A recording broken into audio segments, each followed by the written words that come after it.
Good evening, ladies and gentlemen. Good evening. I'm on. Good evening, ladies and gentlemen. Thank you for being here tonight, October 26, 2023 Planning Board meeting. We appreciate you. We're happy that you're here. If you'd like to speak tonight, make sure you complete a green form. You'll have a 3-minute time limit, and we ask that you please respect each other in here. If you're having those outbursts, officer have already told you that you will be escorted out, asked to leave. So we ask you please govern yourself accordingly.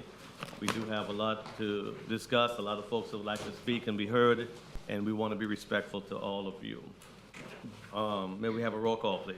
Yes, sir. Mr. Barhu, Present. Mr. McLean, Here. Mr. Newman, Present. Mr. Robinson, Mr. Servan, Present. Mr. Weatherholtz, Present. and Ms. Washington. You have a number. Thank you very much. But if you have the minutes, you've looked over the minutes, are there any changes or questions? No, move approval, Motion? Mr. Chairman. I second. Okay, motion properly second. All those in favor, let it be known by saying aye. Aye. Opposers have the same right. It carries.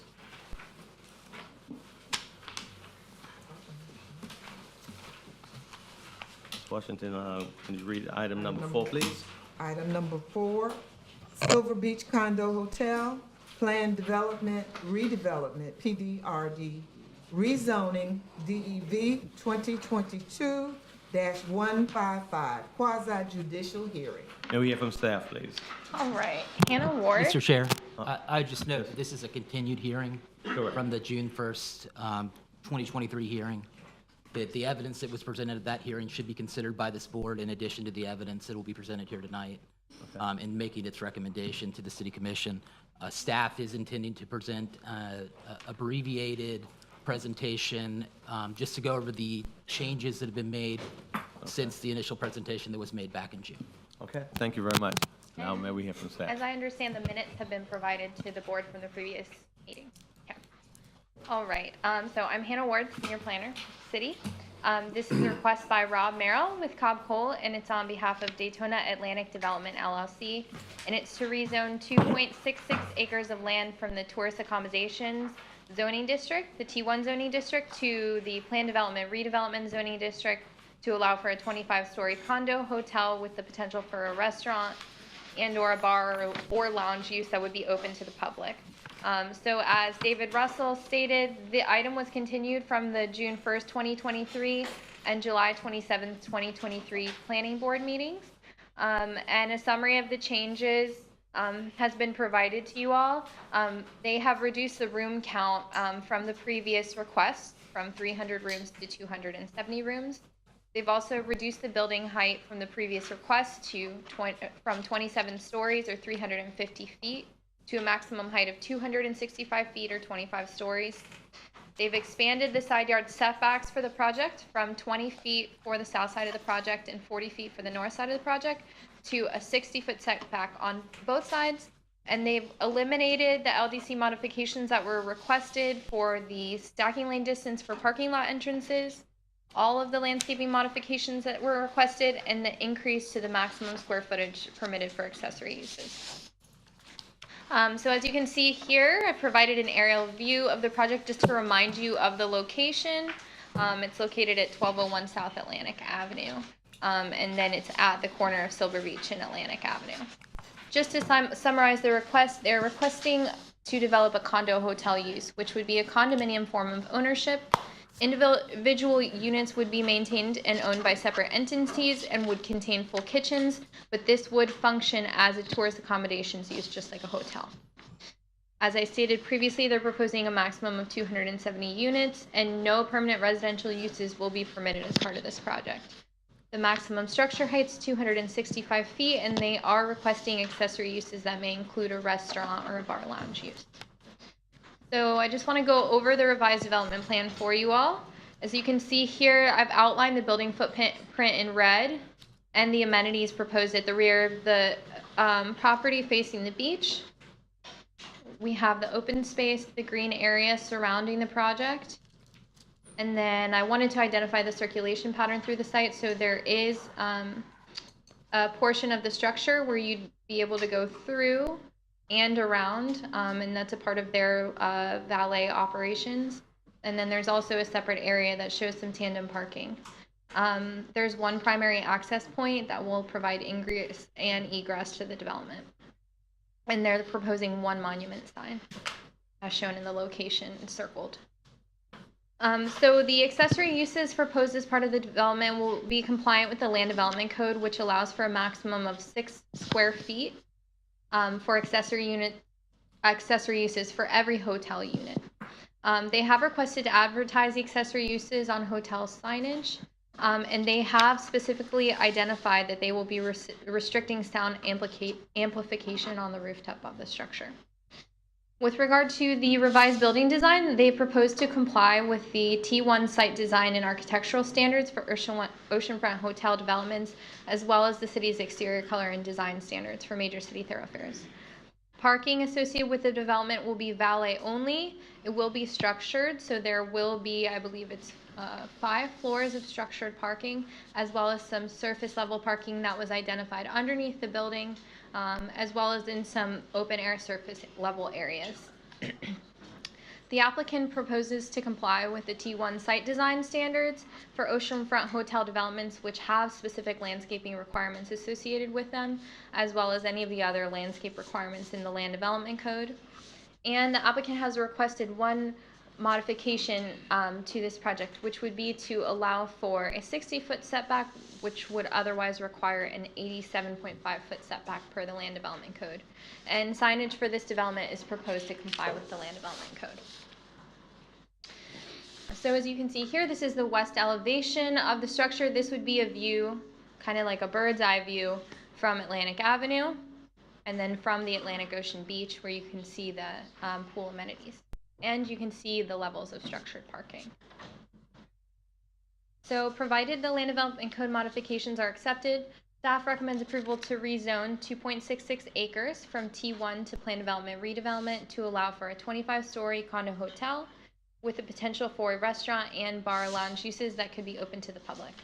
A majority vote by the planning board members present and voting is required to recommend approval to the City Commission, and the item is tentatively scheduled to be heard by the City Commission for first reading on December 6th and for second reading on December 20th, 2023, and this concludes staff's presentation. Thank you very much. Are there any questions for staff? No, thank you very much. May we hear from the applicant, please? Thank you. Hard to get used to not having a microphone here, I think. Rob Merrill for the record with Cobb Cole. Thank you, Hannah, both for your report last time and this time, your written and your verbal report. Great job, as always. And thank the planning board for being here. I know you guys are volunteers. Nobody's paying you. This one looks like it could be a long one, so appreciate your time tonight. I want to appreciate the staff's recommendation of approval, especially tonight, again, and the redevelopment board's same recommendation tonight. We've got a PowerPoint presentation that's starting with this first slide showing you a picture of a completely redesigned project from 3 months ago. Thank you for giving us the 3 months because we've used every bit of it. We've gone to great lengths here, and I think you're going to find that through our presentation tonight. I'm going to introduce Eddie Avila, who was here last time, the owner of the property, sitting right there in the second row. And I've got Joe Hopkins, our civil engineer, who you guys know. He's going to be part of this presentation and this PowerPoint tonight, as well as Sherry Gutierrez in the back corner of there, who is our architect. And I don't know that she'll brag enough about herself, but her company is world-renowned. They've done things all over the world. They truly have created iconic buildings throughout the world. And as I mentioned to others, these buildings sometimes become tourist attractions. They're so attractive, even if they don't care what's inside of them. So I'm really excited about that. And I'll start with just going through a few of these slides to get things started, and then I'm going to turn it over to Joe to talk to you more about the changes that we've made to our plans. The next slide, if you would, or do I have a pointer? Oh, look at that. This is a picture that same as the aerial that Hannah showed, but I want to point out one of the differences. Of course, you know Silver Beach approaches to the top of the screen, A1A to the left-hand side. The right-hand side shows what I think is a very close approximation to a recently recertified mean high water line. So there's a significance to that because our property boundary on the east side goes to the mean high water. Some do, some don't. This one does. And there was a lot of questions and comments and thoughts about that and how it affected the project. And we have recertified it very recently, have given your city attorney a title opinion from a title attorney about that line. And the reason why I'm talking about this is because it may come up later. Joe's going to talk a bit about that and the effect it has on our project. So next slide. So this is just a one-dimensional plan view sketch of the changes, the revised plan. When you look at this compared to the previous one, it's completely different. The footprint's different. The setbacks, everything's different. And you know, we received a lot of input from the neighbors on multiple places and times, from you guys now and multiple times, the redevelopment board, the city staff. So you know, sometimes this process requires some time and some input and some thought process. So a lot of that has gone in here. And I've done this with you guys for a long time. And you realize that when we go through this, usually something comes out at the end of the pipe that maybe everybody's a little bit pissed off about or a little bit happy about, but it's a compromise. And so what's happened here is the development, one thing I'll say is a beginning of a punchline at the beginning rather than the end, but I'm sure Joe's going to say it is, the structure that you see in front of you, I think is magnificent. But the important thing is it's 25% smaller in mass than the previous one. So if you think about that, you know, you're going to go buy a new car and somebody says, I'll give you 25% off. You'd buy the car quickly, right? So 25% is a lot. And that's what's happened here. So I want to make sure you guys know that we've really, I think, gone to great extremes to try to be accommodating here. So next slide. This is a representation, not clear enough for my liking, but it's the county's vision for the Silver Beach beach approach that they're going to reconstruct. You'll see there's a lot of new landscaping. There's some new pedestrian access, relocated and new restrooms. There's an observation over there on the beach side with new showers. Obviously, you can see the color concrete that they're doing. So they're really going to upgrade the county beach approach. And we have, I think, we've heard a lot about people being concerned about not only the approach itself, but the idea that the approach would always be open, that this beach approach was not going to be closed to cars and we weren't going to ask for the cars to be taken off the beach behind our hotel. We will say again now for the third or fourth time on the record that we don't intend to do that. We will not ask for that, and we'll make that part of this record tonight. You know, I think we've also gone to great lengths working with the county, with the interface between this big project and their project. And I think we made some headway about, you know, the way it's going to be constructed, et cetera. So that was something that people were concerned about. So we made sure we did that. Next slide. Joe, I'm going to pull you up to kind of work through these points, but you're going to sort of get into some of the detail of the changes that we made. And hopefully you guys will recognize how significant they are. Good evening. For the record, my name is Joe Hopkins. I'm an engineer with the Performance Group here in Daytona, 100 Marina Point Drive. Our challenge here was to try to reduce the intensity of the project. And intensity has a lot of factors to it, height, size, setback, and so forth. And when we first approached you all back in June, we were seeking 7 waivers. There was a setback waiver on the front, buffer waiver, and a few others that were not as significant as the side yard setback. So we focused on that, and we didn't just chop a couple floors off and call it a day. We went back and remolded this entire project. It's a complete redesign. And through that effort, we were able to resolve all of the other deficiencies except the side yard setback. So the other 6 waivers that we were seeking for setbacks, buffers, signage, and things of that sort, those have all been eliminated. So in terms of the setback, I want to try to put this in perspective for you. When we first approached you in June, we were looking for a 20-foot setback on the south and a 40-foot setback on the north. But based on the building height calculation, we were actually required to have a 122-foot setback. Under this design, with this building height, we were required to have a setback of 87.5. We're providing 60. We've come a long way, and we've closed the gap. We're only 27.5 feet off the setback requirement as opposed to 82 or 102 as we were in the original design. So that in itself has created a significant image change for the project, opening up the side corridors and narrowing the project up at the base and also in the center core that goes up. But in addition to that, in addition to the setback modifications, the other changes that we've made with regard to the massing and the structure, reducing the floors by 3, reducing the height by 35 feet, reducing the unit count by 30, reducing the parking by 94 stalls, and reducing the overall floor area by 85,000, just under 85,000 square feet. And as Rob was saying, when we start talking about intensity, massing is probably one of the most critical. Look at the Superdome, that's a mass of a structure. Well, if you reduce that by 25%, you can only imagine how much more confined and compressed things begin to be. And it was a real challenge for the design team to put it all into one basket, but we did. And you know, as you can see with this lot, it's a converging lot. It's not a rectangular lot. The frontage along A1A is about 335 feet. By the time we get to the seawall, we lost 100 foot of width. It's down to 235. So another inherent challenge with this property to try to overcome. Flip this back. I want to just put this one wrong. I don't know how to do it. They were doing it for me. Can you go one, please? Yeah. I just want to take note of this floor plate. The way that the building is designed, it's actually stacked a little bit, and Sherry will talk about this. The first floor 1 through 6 is actually dedicated 100% to parking. Floor 7 through 25 is dedicated specifically for the hotel units themselves. And then on the rooftop, we have an amenity of about 4,200 square feet. And you can see, just based on the footprint of the building, the park and podium, we've significantly opened up the view corridors and the breezeway corridors. We've taken we call shore parallel coverage, how much building you have along A1A. We were up at 82%, we're down to 64%. So when we talk about intensity, it's across the board. From height, units, everything. We've taken everything into consideration to try to bring you a better product. Go back one. What I'd like to do is have Sherry Gutierrez. She's with a firm called Architectonica.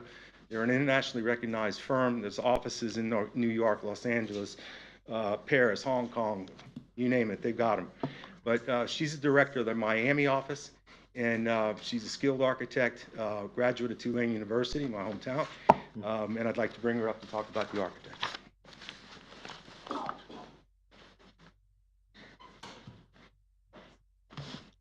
Just want to make sure I know how to use this before I start talking. There we go. Good evening. Thank you for having us here tonight. I feel between Joe and Hannah, my job here is pretty easy. My name is Sherry Gutierrez. I'm a principal with Architectonica. I'm a licensed architect. A little bit about Architectonica, besides us being sort of a global organization. 46 years strong, headquartered in South Florida. Over 350 buildings throughout the state of Florida built. So it's an enormous accomplishment. We started our practice very much in multifamily. We pride ourselves in having a certain expertise in buildings with beds that you actually want to sleep in, so no hospitals, no prisons. I've been very fortunate to be with the firm almost 27 years, and if you're doing the math, I did start when I was 8 years old. So, so there's that. And just for the record, our offices are located at 2900 Oak Avenue in Coconut Grove, Florida.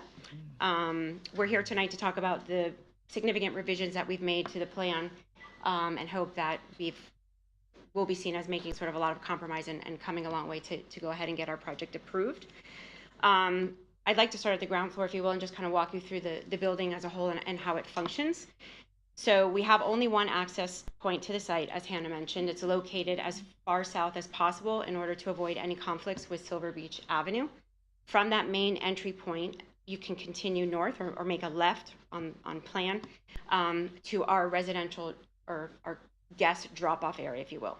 So that drop-off occurs in that nice 60-foot setback. So when you arrive at the property, not only are you looking at the waterfront from your original approach, but as you continue north and turn to utilize the drop-off as well, you're in sort of our expansive setback, not to mention the breadth of Silver Beach Avenue, really giving this great vista towards the beach. And the reason why a lot of tourists come here is for the beach.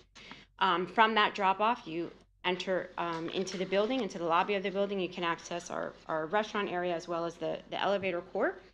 And then from a more back of house or private type of use, our loading area and ramp access is off the southern side of the building. So we work to sort of separate the two means of vehicular access points to the project. And we also have our amenity level or our pool level at grade with oceanfront access. I'm going to go up in plan. So like Joe mentioned, we're a very compact site right now. So once you come up our speed ramp, you'll see sort of our typical parking floor, and you just see sort of how somebody utilizes and circulates throughout that floor. There's 5 levels of parking, atop which our first level of residential units occurs. You'll see the building's designed sort of like a boomerang or the bow of a ship. It's an intentional moment architecturally where that sort of bow or prow is sort of heading towards the ocean, and there's a whole bunch of architectural reasons I'll talk about a little bit later.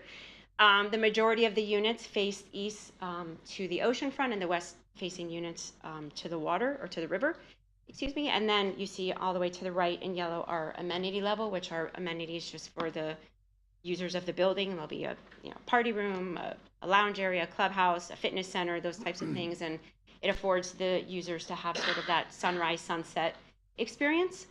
The expanse of the deck will not in totality be used as it's shown here. Ultimately, as we go through and we do occupancy loads and fire stairs and all those sorts of things, we're going to wind up filling a significant amount of this with landscape features and amenities to reduce the size of that deck, where we can safely evacuate the occupants. And like Hannah and Joe pointed out, the building now in stack is 265 feet, which is a significant reduction from previous. So about the building a little bit itself, and giving you sort of a little bit like, how do we go about designing a building, and what were the factors that we looked at? So 2 of the main factors are existing context, right? What's existing around immediate to our site, and massive or major geographical features, right? Of which you have both, right? Of massive significance and importance, obviously, is the ocean, the sand, the beach, right? And the impact that that has on how you want to experience a building and the relationship between the building and that type of geography. Additionally, you have, many, I'll say smaller or, existing, I'll call them postmodern frame or grid buildings, which was very much the style back then, right? So we approached the building and said, how can we take this great geographic feature and match it with some existing context and move it into, what do tourists want when they come to a city? What do they want to experience, and what type of building do they want to be in? So we kind of took those 2 and meshed them a little bit together, whereas the appearance is that sort of that bow, if you will, of the ship is sort of breaking through the water, and you've got wind and waves in motion that are now taking sort of the rigidity of this vertical grid that you see in some of the buildings, and I'm sure you see them all around town, and gives a little bit of motion to it, right? So rather than being stagnant, we're sort of using our geography of wind and waves to break up that facade and give some movement to it as well. So it kind of blends both of those styles into a little bit more of a modern, and I'm hesitant to use that word, but more updated feel and contextual aura. One thing I do want to note about the balconies, which while they're great for us to use on, beautiful weather days or what have you, there is also a purpose to what a balcony does in South Florida architecture, right? So back in the day, there was no air conditioning, right? And balconies allowed a funneling of wind to come through the building and protect it from sun and from water, right? So very much adopting a lot of that strategy, which we do on a lot of our projects. These balconies are also serving that same purpose, right? So because they're cantilevered and they're not flush with the building, they're also allowing for shade and shadow on the facade, which is reducing overall cooling, which is reducing overall energy consumption of the building. And it also helps shed water away from the facade of the building, which reduces any sort of intrusion or, future issues with having a sheet of water run strictly down the surface of a building while it's interrupted, collected, and diverted off of the balcony. So we feel that from a design perspective and a functionality perspective, I just wanted to sort of point out what those are doing for us. Additionally, the project ultimately will go through what's called a wind tunnel study, where it's in a big wind machine, and there's a 5-foot diameter disc, and they blow a bunch of wind at it, and they tell us what's the maximum positive and negative pressure for that building. And the glazing that's selected for the building and the system that's put in the building is very much specifically, I'll say, designed or engineered for this project, right? So there's a lot of conversations about resiliency and wind resistance and water resistance and those sorts of things. So those are the tests and procedures that we go through in order to make sure that the products used on the building enclosure are compatible with the site and the specifics of the site. In addition to that, the actual glazing on the facade also has to meet marine turtle compliance. So there has to be a visible light transmittance less than 45%, so that we don't throw the turtle egg laying season off, that they don't think the light coming from inside the unit is actually the moon and all the baby turtles die. We definitely don't want that. And last but not least, all of the lighting on the project needs to comply with Florida Fish and Wildlife and Florida Department of Environmental Protection regulations, which is kind of like a soft ambery light, again, for the same reason. So we're definitely in tune with the turtles, and just wanted to make you aware that, you know, these are things that we're aware of going into the project. The garage itself, sort of on that notion of Florida breeze cooling, energy consumption reduction. The garage is made up of flex form panels, so they're kind of like large fabricy or meshy panels that allow for ventilation to go through the garage so that it's naturally ventilated. We don't need to rely on mechanical ventilation to circulate air through the garage, which we feel is a benefit, that there's no, you know, additional consumption or fans or additional mechanical work that needs to be done in order to keep the garage ventilated. And from this view, I think, you know, one thing that you're able to appreciate is sort of the width of those setbacks that we provided, you know, the 60 feet on the north and the south. And really, you know, Silver Beach with our 60 feet and the width of Silver Beach, it really feels like a huge welcome to the beach kind of moment.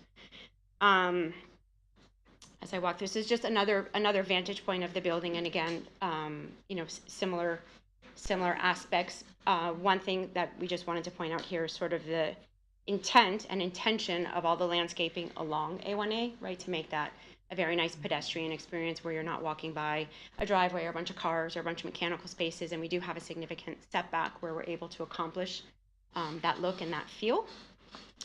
I'm gonna try to do this, the shadow study. Oh, it's Joe and then me, that's right. Done now with my initial part, but I'll be back, don't worry, don't stress. And Joe is gonna come up and I will put that there for you. This next slide, what we wanted to do is kind of take you a walk through on how the setback calculations actually arrived. And the way that the T1 zoning district established the setback, the first 55 feet of building, you're required to have a 15-foot setback. Then every foot above that 15-foot level, you give another half a foot of setback. But the unique thing about Daytona's land development code with regard to these types of structures is that if you have a structure that's over 51% dedicated to parking or traffic circulation, you can deduct a floor level from the top. So in this case, for this particular example, we are deducting 5 levels. We have 5 levels of parking dedicated 100% to parking, and we are able to deduct 5 of the hotel levels in our setback calculation. So, and that's kind of a unique methodology. I've seen others more complex, but the reason I present this is that, you know, during a number of the meetings, the questions were raised that what could you build if you complied with a setback? And I just want to go to the next slide, please. What I'm showing you here is 2 scenarios. On the left, it's a very generic 260-foot tall building, 10-foot floor plates, and if we reconfigure the garage, that building on the left complies with a 60-foot setback because we can deduct those garage levels. The image on the right, actually, what we did is the upper 13 floor levels, we increased to 12 feet as opposed to 10, increasing the building height by 26 feet. And that building also complies with the 60-foot setback. So it was a very, very difficult question to answer during the neighborhood meetings, and we were being pressed pretty hard. What could you actually build? There is a countless number of configurations and orientations, but these 2 comply. It's not the most efficient arrangement, not the arrangement that we would select, but in terms of answering the question of what you could build in a 60-foot setback, these are some fine examples. So, if you go to the next slide, please. I wanted to talk briefly about the seawall. As most people know, the seawall got damaged between Hurricane Ian and Hurricane Nicole. This was actually 2 properties, 2 hotel properties Casablanca and Lido. And at the joinder of the two properties, there was a weak point. There was a stairwell that went down to the beach, and there was no return wall in the seawall system. The cap was pretty small, and it failed. So we lost about 60 feet of seawall on the southern end of the property. Our intention is to replace the entire seawall. And, you know, we've been permitting a bunch of these and a lot of beach restoration. And what we found is that two of the most common failure points was seepage from the land side to the seaward side between the panels, and failure of the tiebacks. And I wanted to show you something with regard to that.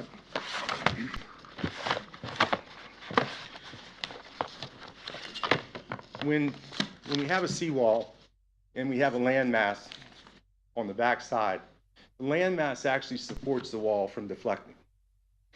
When you have seepage and you lose the landmass on the back side of the wall is able to deflect. And concrete doesn't deflect very well, it breaks. By the same point, when you have a landmass, you have a tieback system that holds the wall from going forward. If it gets hydrostatically loaded from rain, wave overcast, and so forth, what happens is that tieback fails, the wall has the ability to flex forward towards the ocean. If it flexes, it fails. Concrete's not flexible in that regard. So we've taken all these concepts into consideration with regard to the methodology that we're going to seal the panels, with regard to the design and capacity of the tieback system, the depth of the wall. We have statistical data from FDEP now that tells us what the eroded profile is for a 100-year storm event, and our design places 50% of the wall above that eroded profile and 50% below the eroded profile. There's no chance of the wall itself being undermined by a storm event. But one other component that we're planning on bringing to the table here is the installation of a dune restoration plan. We're going to take some of the extra material we have on site, put it on the beach side, and do some vegetative planting to try to re-nourish that beach. So there's a lot of components that come to play with regard to these seawalls. We've designed a bunch of them, and we're going to put a brand new one back in place. With regard to the beach approach, that seawall, that return wall along the beach approach is our wall. And the county's actually going to be excavating, lowering that ramp down a little bit as part of their plan for the beach approach. And we're taking that into consideration as well and working with them to come up with a design that's going to be sustainable and fortified.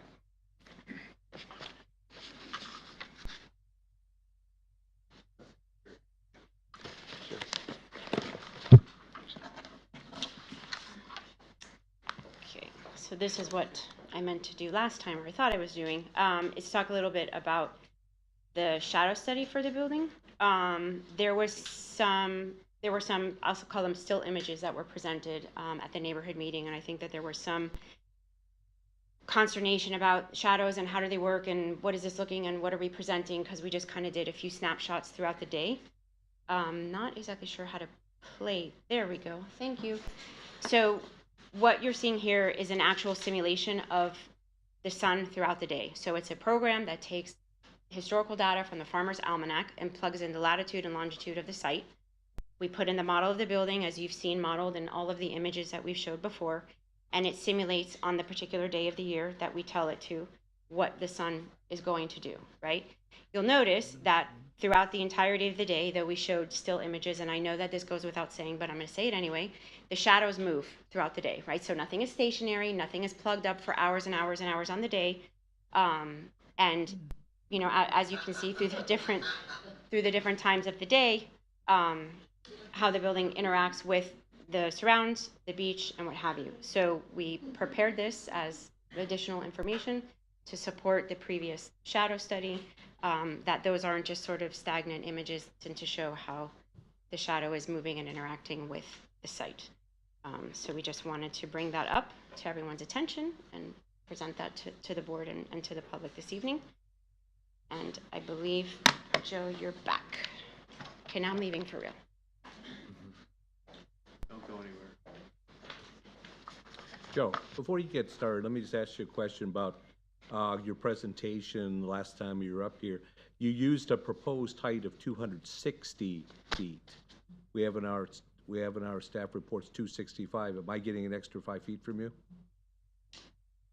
Extra 5 feet of reduction? Yes. Yes, sir, you are. Okay, thank you. This is a mean high water survey that we did. We obtained a mean high water survey in October of 2022, and we obtained a new mean high water survey last Friday. There was a lot of questions that came up. How much beach do you actually own? It's not where it was before. And the location of the mean high water line is really critically important in the design of this project. For a hotel project, we measure the intensity by FAR, floor area ratio. So in this particular case, for this zoning district, we take the measurement of the lot to the mean high water line, and we can multiply times 3. That gives our maximum FAR of 3.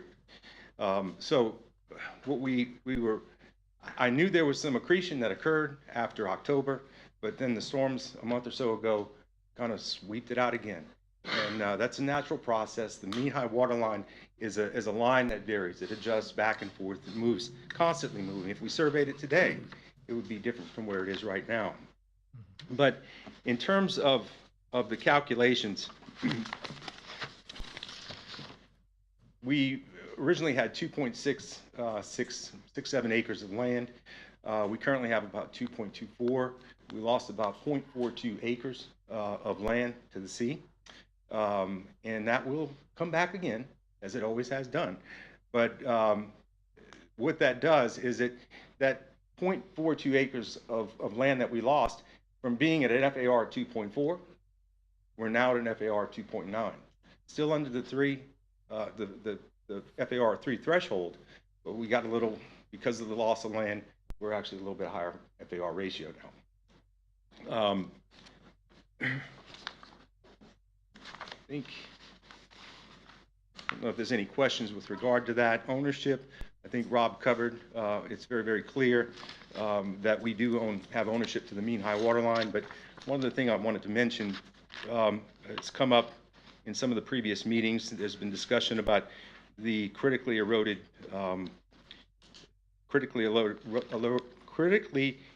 beach report that's produced by the Florida Department of Environmental Protection.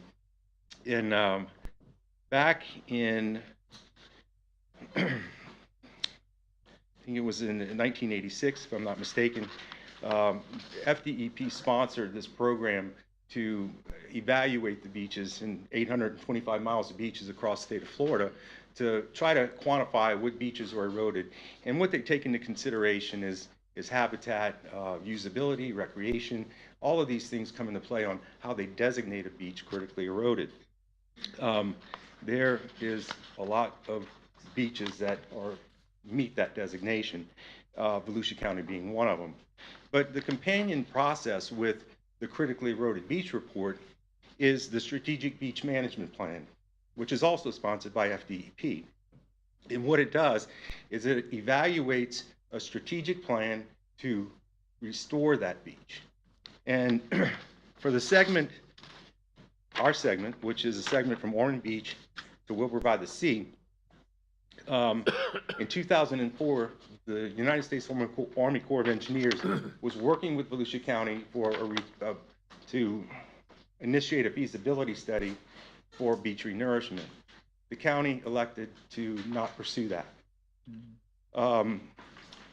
In 2021, the county revisited this again and approached the United States Army Corps to consider conducting a feasibility study.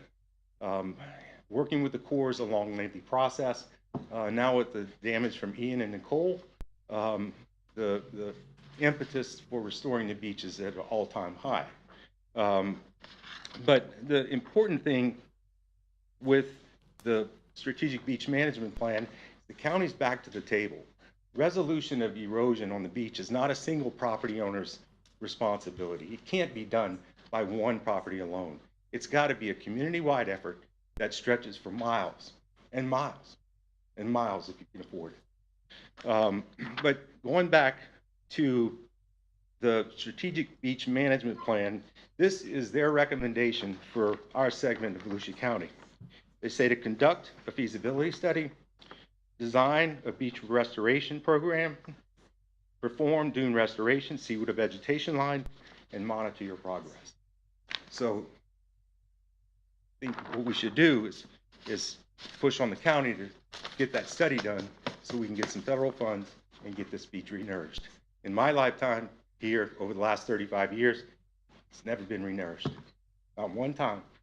Pond Inlet was the only area that got renourished when they dredged the inlet. So we're a little bit far behind. If you look at Amelia Island, North St. Augustine, there's some very, very successful restoration projects and just a phenomenal improvement on the quality of their beach. So, Rob? Thanks, Joe. I'll be brief, guys, just to finalize this and then open up for questions from our whole team. You know, Joe's mentioning the renourishment piece at the end there. He said it pretty quickly before, but I want to repeat that as he sat down, which is we had a smart person come to the neighborhood meeting and came up with the idea of how about you guys do some renourishing right behind your new hotel? We said, it sounds like a pretty good idea if we can do it. And we can. So we're actually going to be doing a lot of excavation on this site anyway. We're going to create new dunes out in front of this new seawall. So just wanted you guys to be aware of that. Just one of the other things on the list of stuff that you've heard tonight. I was going to go back through the list because there's a lot that we've done since we saw you last time. I'm not going to take the time because it's taken so much of your time so far. But what I will say to you is I'm hoping that before you vote tonight, you kind of visualize what this will look like. You know, we've got an iconic new Veterans Memorial Bridge that I think we're all very proud of. It's architecturally phenomenal. It's something that we all like going across now because it's new and cool. When you're coming across that bridge and you have a new iconic building right there looking at you, I think it's going to make all of you that are part of this, if you support it, proud of what's there. I think it's going to bring this community up, not down, when you see that. And I thought of something earlier that I think is equally as significant. If you turn around on that bridge and go the other way, you very quickly pass right through downtown Daytona Beach. And you quickly get across US 1 and Orange Avenue into Midtown. Those are two areas that need help, right? And the proximity to this $100+ million investment that this gentleman would like to make in our community absolutely and positively will affect those places that need some help. I fully believe that. Now,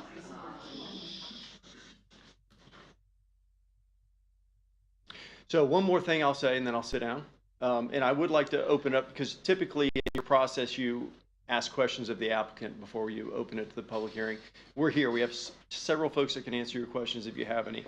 But I'll say to you, I think that, and I said this to the redevelopment board, what you guys say and do here right now is pretty important. It's not just this group, which I think is a pretty mixed group of people that you're probably going to hear from in all directions about this project. I think a lot of other people are going to hear about this. I think there's a message that's going to go out. I think Florida is looking at Daytona Beach. I think this country is looking at Florida and looking at Daytona Beach. And we're going to send a message about what we want Daytona Beach to be like. And you guys are going to be a part of that. That's all from me. Are there any questions? Yeah, are there any questions for applicants? Okay, Mr. Robinson. Yes, sir. First, I'd like to thank you and everyone for their input and involvement. My hope is that we'll see more involvement from the community at every meeting, providing input and guidance. We're here because compromise is needed, and the recommendation to the city commissioners who will make the final decisions. Please bring the same compromise and vigor to future meetings, and let your elected officials know how they should compromise with the property owner. The property owner has a right to develop his property, which we must always ensure that is one of our goals. Another goal is to ensure that the development of the property is compatible with the community as it meets the goal of a quality of life. The community will have input as to how they want that quality of life to be. Everyone have a vested interest in where and how they live, and we should compromise where we can. So each property owner is protected and self-determined. Consideration of the other parties by both sides is the key to effective and quality changes in any community. Why should one party be able to dictate to the other, but not the other way? Who has the right to tell the other what and how they should live or dispose or develop their property? My concerns are such as safety and environment concerns. Empty lots along the coastlines are good, and not every piece of empty lot is an eyesore and should not be saved. Driving along A1A, and the beauty of it is to be able to see and enjoy the ocean and nature's beauty. I lament the loss of the ocean view and the protection of the dunes. Does the height of the project restrict the community enjoyment of nature and provide for the current and future generations? Or does the property owner has a right to develop regardless of the impact? Will the property owner and the community be ever satisfied with less, and how much less? Do we recommend a lower height that will satisfy the economic, financial goal of the owner? Should we be concerned about the owner's investment or the community investment when they move there? Should that development be developed, should be compatible with the other hotels and not impede their investments? Does objections interfere with change and progress, as some would have it? What are the needs of the community? What are the benefits of this development? And does the project assist with changes and progress? What does the benefit of this development outweighs? Today we are here to determine if the zoning should change to allow the property owner to be able to build on the property. The other issues and concerns will be determined at the site planning. The waivers requested by the owner should be considered individually if that is permitted. Are they needed, and will they meet the LDC as agreed upon by the community and the developers? As you know, that's an ongoing issue with me with the rules that we established. I am concerned about the environmental impact of hurricane and the seawalls and the effects of the coastline. The design is beautiful, and the owner has made attempts at modification. The extension to the closeness to the waves does concern me. I guess that's the high water line. Beach erosion, and I see where you have attempted to make modification to restore some of the dunes and help to protect the sea turtles. I'm also concerned about insurance coverage. Will you be able to get insurance coverage in for the next hurricane that comes through here? And will it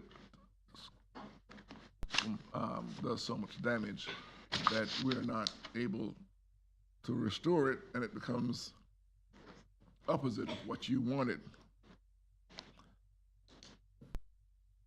Why could code that we have currently be applied and still achieve your architectural goal? It's a beautiful building. I love the design. I have a problem with the height and how it stands up next to the compatibility with the other places, the other businesses and the hotels in the area. And I appreciate the pictures you sent me. Wonderful, beautiful. Does this development is appropriate and compatible with the beach, or is it more for inner city or in the city part? What is the uniqueness about this project? Because when I look at it, I said, oh my gosh, that is not Daytona. This is Miami. This is Miami that we're looking at. And do we, as people community of Daytona Beach, do we want to look like Miami? And do we want to go the way of Miami? I believe in property rights, that each property owner has the right to develop. But we must also look at the impact, the compatibility of what we're developing. We would not want, just like the folks in Ormond Beach, they did not want the fuel dump or the fuel farm, the fuel farm in their neighborhood. You know, do we, as the city, what are the economic benefits? And does the economic benefits, the environmental impacts, the coastal erosion, you know, how does it fit in to the progress that we are open to make and the changes? Change is good, because without change, everything becomes stagnant and people will go somewhere else. However, do we want to look like Miami or Orlando? You know, why should they come here? That is the question. Why should a visitor come, why should I come here to live, or why should I come here to visit? Sometimes, over my years, when I've been around, when somebody comes to visit, they love it here, and that's why they come back, and they want to raise a family or work here. What does your project do to entice someone to come here and not say, wow, I'm leaving Miami. This looks like Miami. What are the benefits to the community? Because I love the think that is your architecture. So I question. got a lot of questions there. Yeah. that was- So that, Long well, question. no, I'm also looking at the, in all fairness, a lot of wait a that minute, was, hold on a a lot- second. I've got to, Still you going. know, Point of order, please. Let's go ahead, yeah. Mr. Robinson. I mean, I'm also looking at the erosion report that Joe refers to, okay? And I've driven down A1A, and I've seen what the hurricanes have done, okay? And part of the psychic is like, wow, we just had a couple hurricanes that came through here, make some devastation along the beach. And also, you know, people are still, in the community, are still going through Matthew, Ian, Nicole. Mr. Robinson, excuse me, we were just trying to find out the question, and we can get to the question for our applicants, so then we can hear from the rest of the folks. Well, Mr. Chair, I pulled a few questions Yeah, out you- of what Okay, Wilmington you did. went on there, and I'll try to answer a few of them. If I Okay. miss something, Thank you. let me know, and I may have others. your folks Yeah, answered a lot of my other questions Good. that I have. well, you And I asked about appreciate it. insurance, Yeah, Milverton, and I think it's a good question. It's a smart question that we didn't talk about, but, you know, certainly intuitively, we can't build a $100 million building unless we can get insurance, so it's not gonna happen. So that's that. You talked about height. You said too high. You know, there is no height limitation in the T1 zoning district. We're in a PD, so this is all negotiated, right? But in the T1, it also has a floor area ratio. That's what dictates how big a building can be on the beach, in Daytona Beach, the T1. And the FAR is 3. What that means is the square footage of the area of the site times 3 is the square footage that you can build a building on. This is 2.9, under the 3. So I want you to think about that measurement. It's a cubic measurement as opposed to a linear one-dimensional measurement. We meet it. So I think we get off track with the height versus the volume. We brought the volume down 25%. And we're now at a place, even with the new measurement for the mean high water, because that's, when you say erosion measurement, it's really the mean high water, with the mean high meanders, as Joe mentioned, throughout the ages. And right now, if everybody thinks it's going to end up going over to the river, that's their opinion. You'll hear some of that. But at the end of the day, we went through the trouble, and it's not required of us, because the 2022 survey that we've been relying on for purposes of this process is the one we're supposed to be relying on. That got you the 2.4. right. Okay?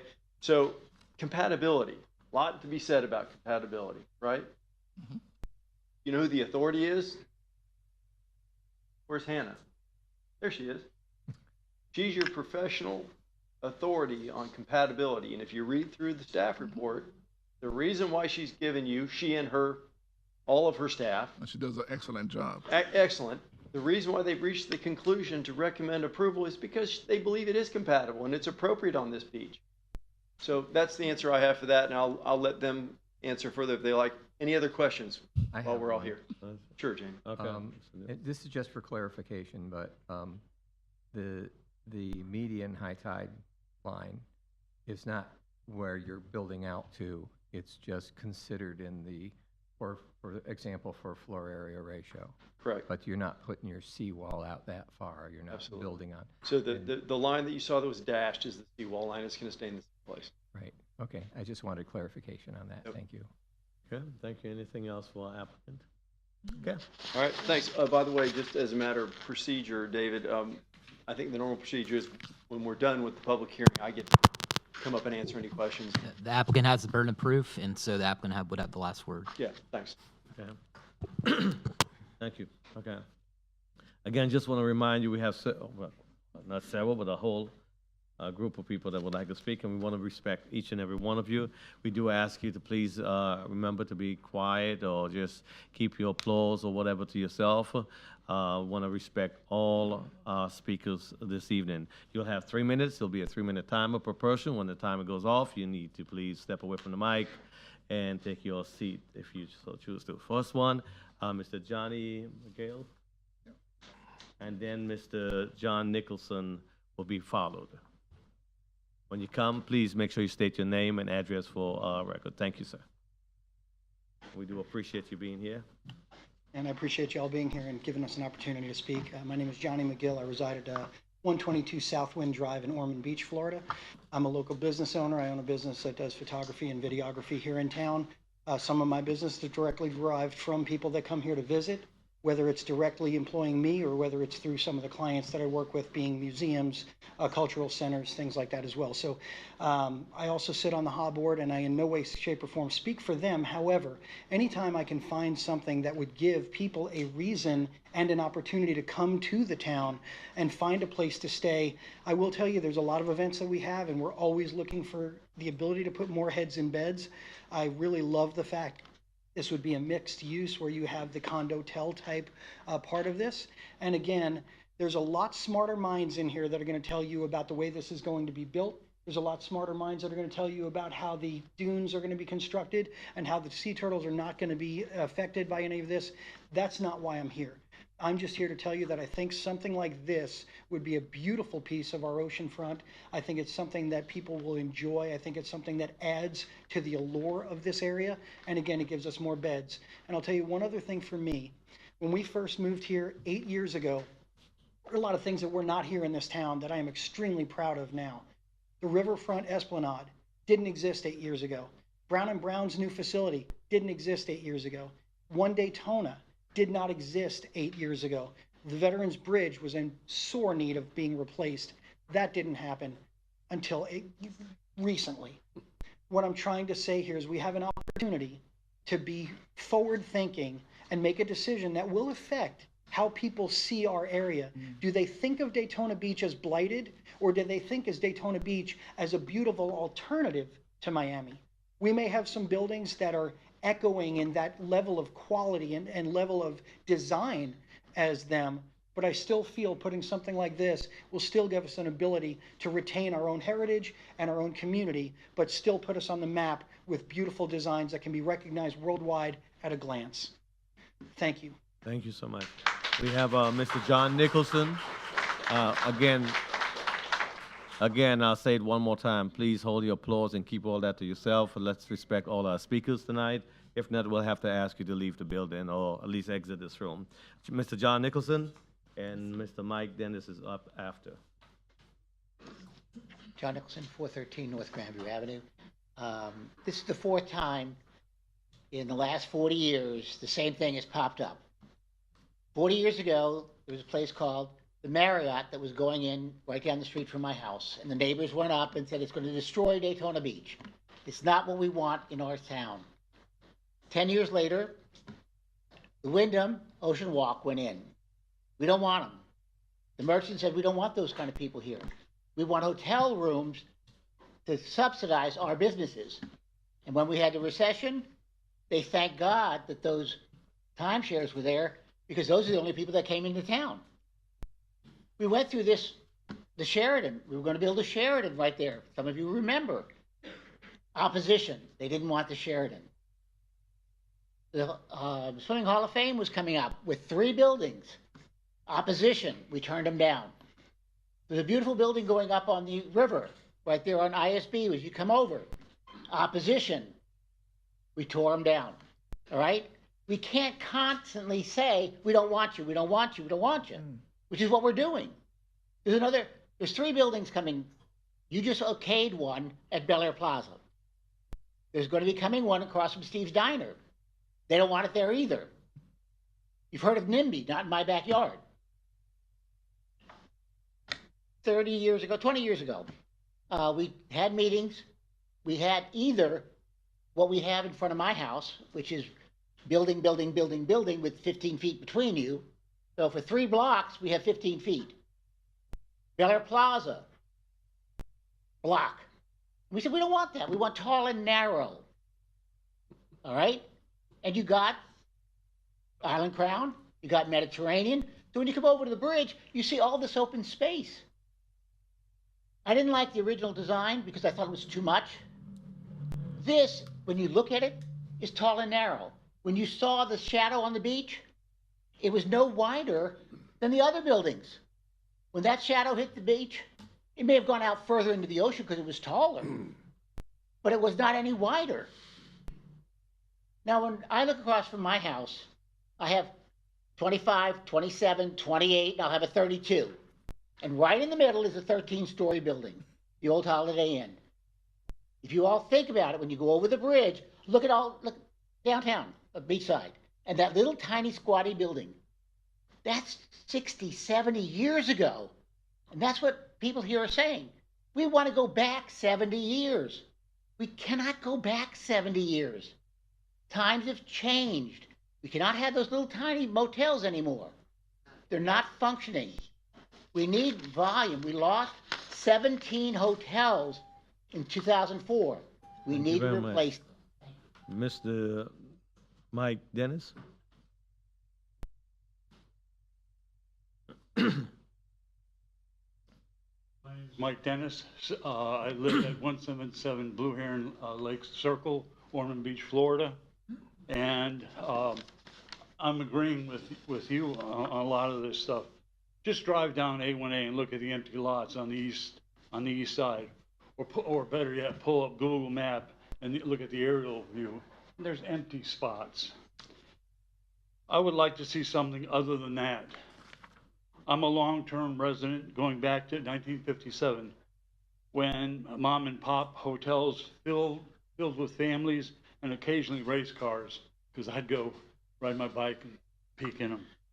I'd like to see something other than rust-stained concrete pillars with rebar sticking out of the top, wind-blown trash, sand, and dune daisies. Let's build success on our beach. Success. The last successful project built on our beach is the Max Beach Resort, or Daytona Max. It towers a whopping 12 stories high. 12 stories high. We have a history of failed beachside development. The original Hard Rock near Lenox Avenue, Proto Group, Twin Towers, the Longboard. Anyone remember the Longboard? Mm-hmm. Marriott Courtyard and Spring Hill near Main Street, Van Avenue, Ocean Dunes, Lotus Blossom, La Playa, et cetera, et cetera, et cetera. How do we turn this trend around? Take a look at what happened to the Longboard. And if you remember, that's right near the lifeguard station. Instead of building a couple of high-rise condos, 2 successful beach restaurants were built. Another shining example is the Hilton Garden. It towers above the sand with 8 stories. Wow, 8 stories. This T-shirt won't allow me to mention the 7-story renovated hotel north of Seabreeze, so I won't do it. There are achievable projects that could be built on this site. Please vote no and let something that's achievable get built there. Thank you. Thank you. Miss, it looks like Elizabeth Barnes. Miss Elizabeth? Yeah.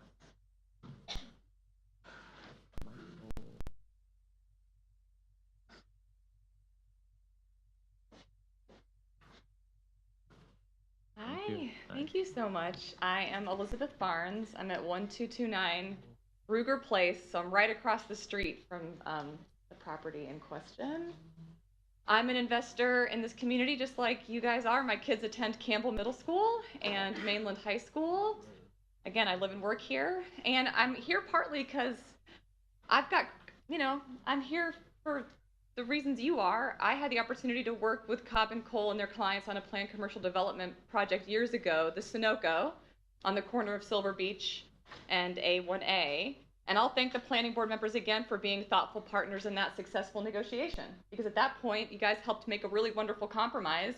I had a seat at the table, and it was a wonderful, I think it's a great project. And they made a really fundamental, important change that made sure that that project fit the context of the neighborhood. Again, I'm as excited as you are about responsible development. And this to me, though, feels like a version of Inception. It's a dream within a dream, and I'm not sure that it's real. Despite the modifications, this project is still an outsized building on a compact property, as the architect just described it herself. The waiver this developer is looking for is a big deal. It's the crux of the problem. The proportions of this project are not right for the lot size or for the neighborhood where I live. The historic and vibrant South Atlantic neighborhood where I live deserves development that considers its context. Local residents, including all of you, are being shamed for not buying into a vision that promises to elevate our city. And I don't buy it. I'm proud of our city, our history, and our vision for the future. This project doesn't mirror our community values, and it doesn't make any sense for my neighborhood. This developer is making a personal, and I would say self-serving business decision, not a contribution to this community. For that example, please walk down to the Esplanade on downtown Beach Street. What CC and Hyatt Brown invested in this community is a gift. So let's be clear about what we define as a gift. That's it, not this. And I really want to thank you all for listening and for your work. Thank you. Thank you. Next person will be Michael, and I'm not quite sure, but they live at 5 Eagle Point. Okay, thank you. I'm sorry I couldn't. Oh, that's okay.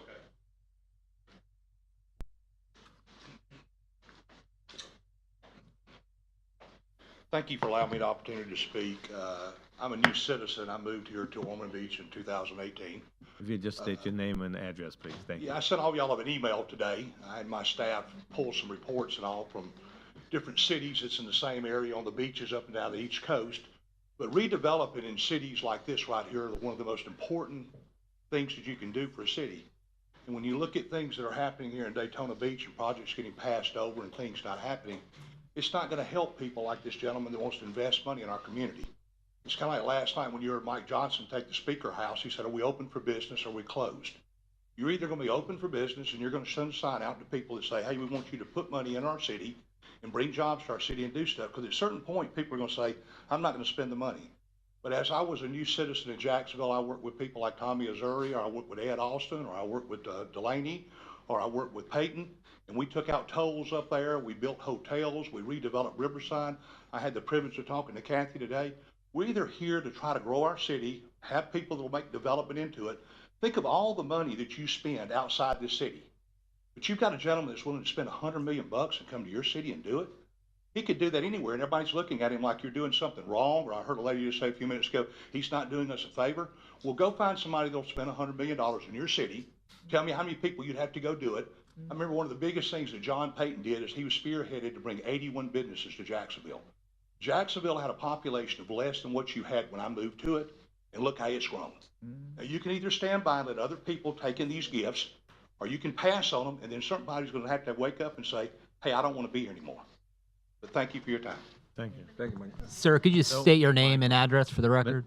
Mr. Michael, Mike, could you come back up and state your just your name and for the address, record, please? Your name and address, please. Mike Pavelski, And address. and it's 5 Eagle Rock Trail, Ormond Beach, Florida, Thank you. 32174. Appreciate Thank you it. so Thank much. you. Sir. Okay. Lucille.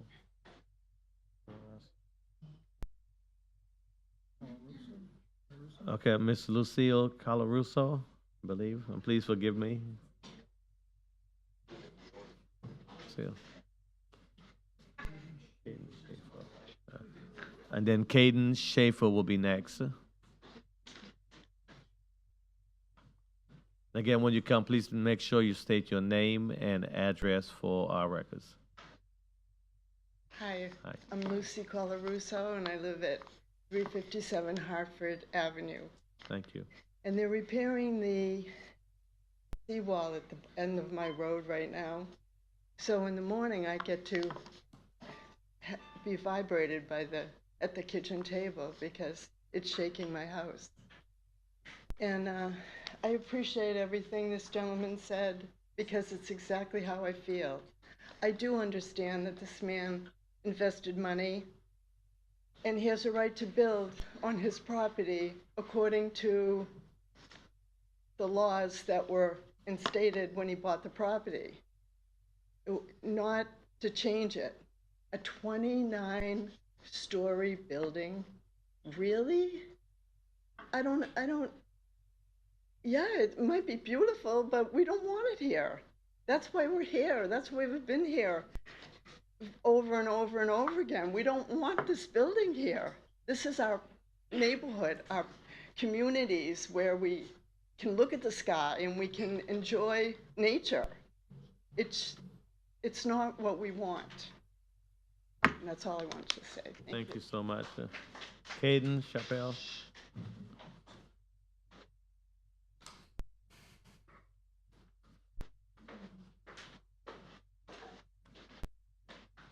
Hello, Hi. my name is Kaiden Chopper. I live at 639 Powers Avenue in Port Orange, Florida. I work with Coldwell Banker Commercial Benchmark in Ormond, and I'm also a general contractor. And I just wanted to come here and say I support the project. It's a great building for Daytona. I mean, the architecture is incredible. When you say that doesn't belong in Miami, that it doesn't not belong in Daytona. It's just we don't have that yet. Right, but it's coming, and I support it. So, thank you. Thank you very much. Bob Rand.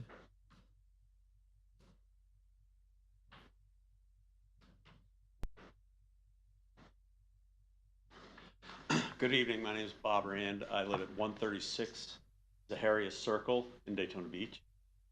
I think this is a beautiful project. I think this is a project that will help bring Daytona forward. And I think we don't have product like this in this town, or we have very limited product like this in this town right now. And I think that keeps some people away from coming here. I think we need more projects like this, and I'll keep this brief, but I strongly support the project. Thank you very much. Thank you, Bob. Suzanne Odina.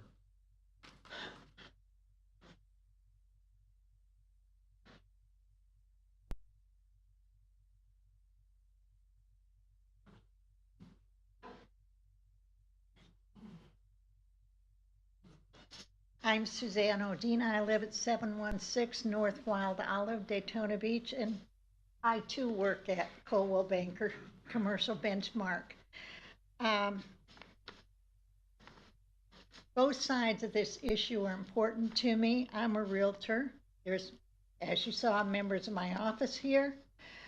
There's lots of people in groups that I'm affiliated with here. I'm also a resident, and I sit on the board of the Beachside Neighborhood Watch, as well as the Seabreeze group. Many of my neighbors are here because they don't want this shoved down their throats, okay? They live here. They raise their families here.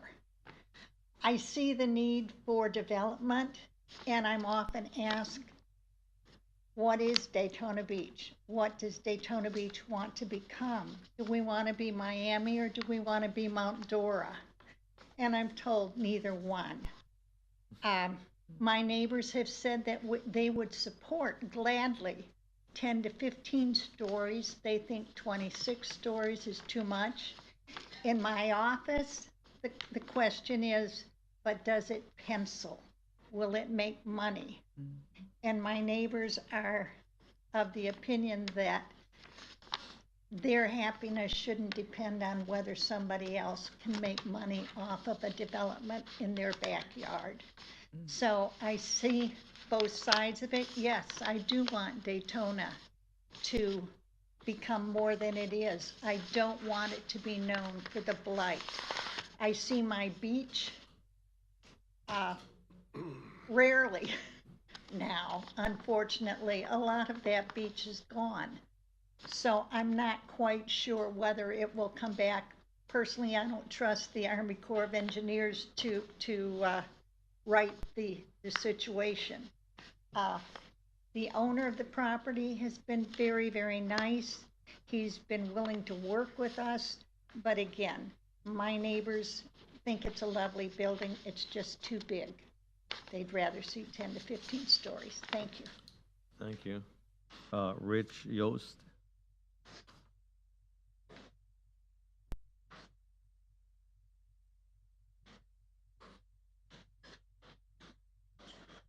And then Stanley Escodeso, I believe, will be next. Howdy, I'm Rich Yost. I live at 344 Hartford Avenue. I've been to pretty much all these meetings. I've been involved in this at some level since its inception. You know, I'm listening to these people speak, and they have every right to speak, and their opinions are valuable. Worth noting, 2 of them are from Ormond Beach, so when you talk about not in my backyard, I think that kind of checks that box. A couple of them were realtors that live in Port Orange and contractors that live in Port Orange. Again, not in my backyard. There you go.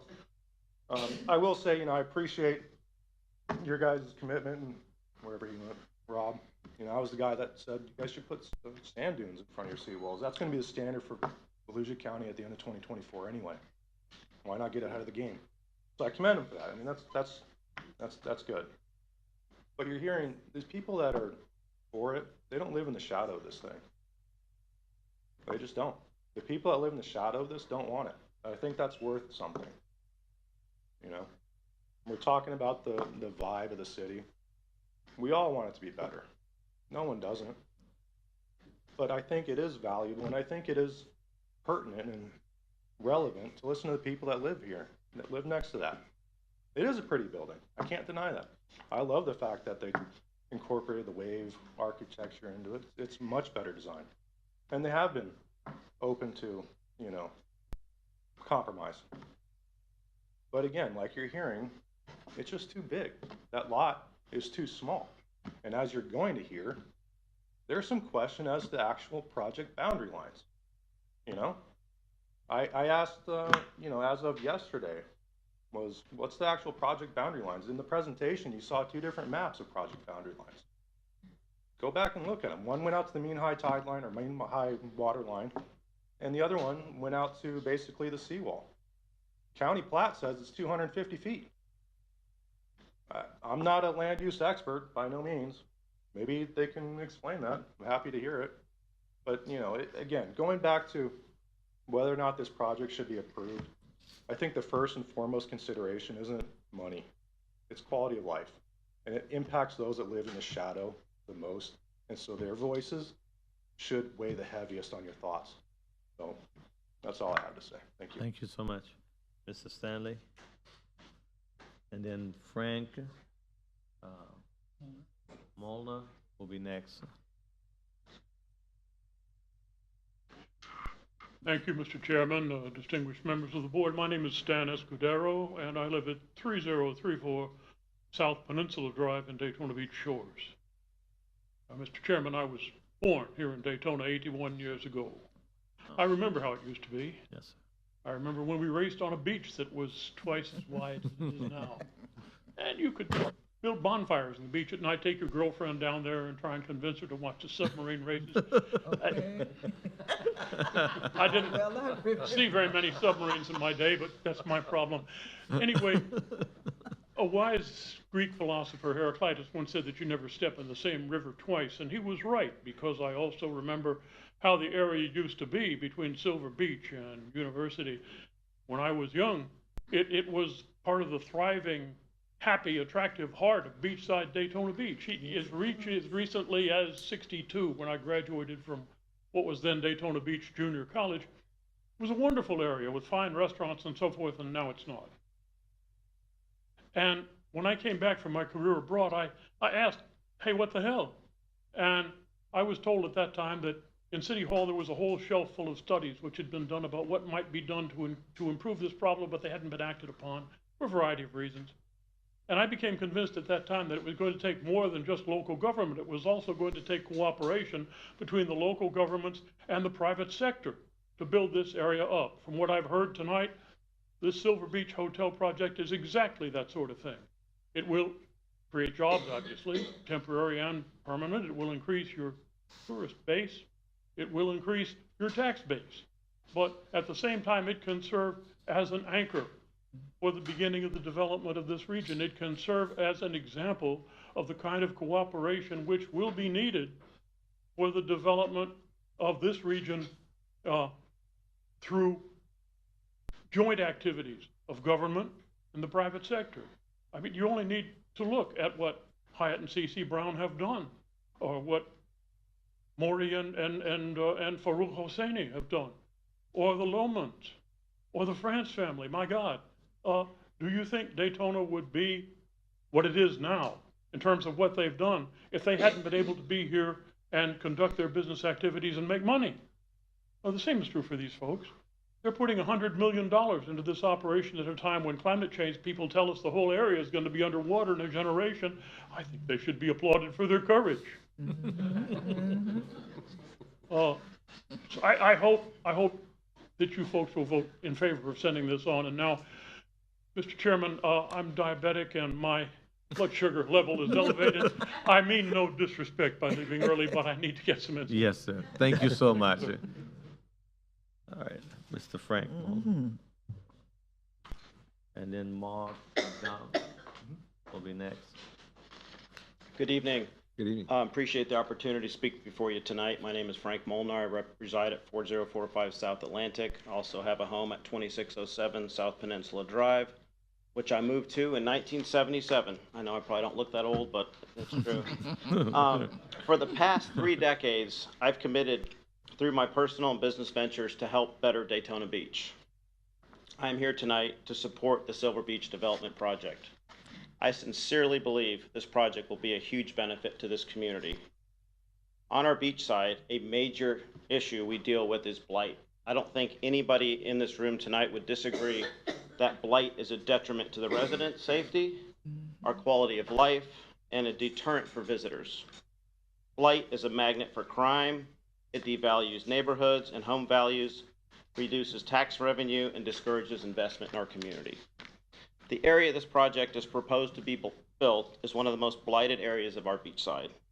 This project will be a catalyst for the change that is needed. This project and projects like it help to revitalize the communities that are placed in and raise the quality of life for all the residents. They often are the spark of an entire revitalization to begin. This project is projected to generate approximately $3 million a year in tax revenue for our city that desperately needs the funds in its underfunded budget. Volusia County Schools desperately needs additional funding for our education in our community. Projects like this lead to further investment in the community. Businesses are started or make a move to our area. Restaurants and retail stores open once they see there's actually customers to dine and shop there.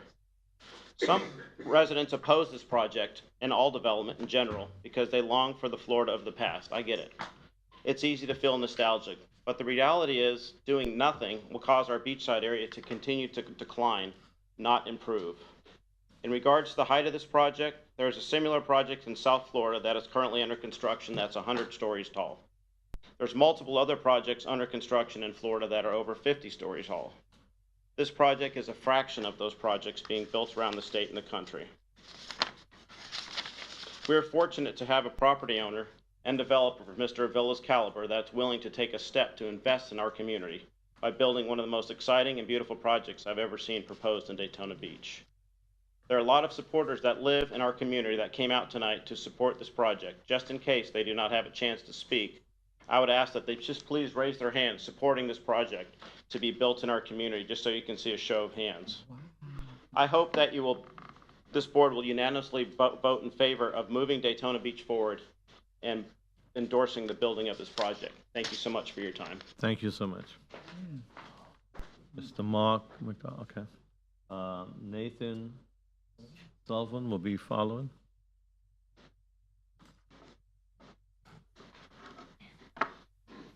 Mark McDonald, 32 Kingsbridge Crossing Drive, Ormond Beach, Florida. And although I don't live in Daytona Beach, I've worked in Daytona Beach for 27 years, day in and day out. And us that are in the other communities are here all the time. What I'd like to say, they've spoken to what I've spoken for. I came here 27 years ago, and got to work for George Anderson, a great man in this community. And I get a little torn up because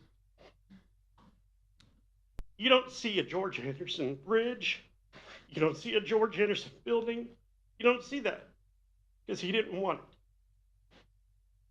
it. Okay, he didn't care about the notoriety or the whatever else. And I'm surprised that I got up here and act like this. I apologize. My point is that I've got to sit through many meetings, met many interesting people throughout the years because of George. And the one thing that I saw multiple times is people that came here to do investments and came and sat in one of these meetings or the city council meetings and turned around and walked right out. Let's not do that. We have an opportunity to make a change here that is for the better. I stood up here 26 years ago to talk about Ocean Walk. And my comment was, the young people don't come here, they don't stay here. They're growing up here, they leave because there are no opportunities. I'm here today to say that's changed. I've got one that stayed and I got one that left. And I hope that we can make more opportunities and more nicer things like this so that more stay. But let's make the right decision. The same people that are behind me that are complaining are the ones that are here every time. Every time. You don't see those same people that are here supporting this. They don't come out and try to micromanage everything that's going on. Okay? And that's what's driven this. Our problem with the beach, you heard it. We should have done something with the Army Corps of Engineers. We haven't done it.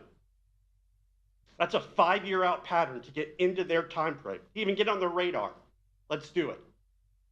But building this building isn't going to make the difference on destroying the beach. It's going to make a difference, though, in what this community looks like, what we're perceived as, and how we need to move forward. So thank you. I hope that you approve this. I think it's a great thing. And Mr. Anderson, looking down right now, would definitely have said, let's do this. Thank you. Thank you. Nathan Sullivan. And then Paul Zimmerman will be next.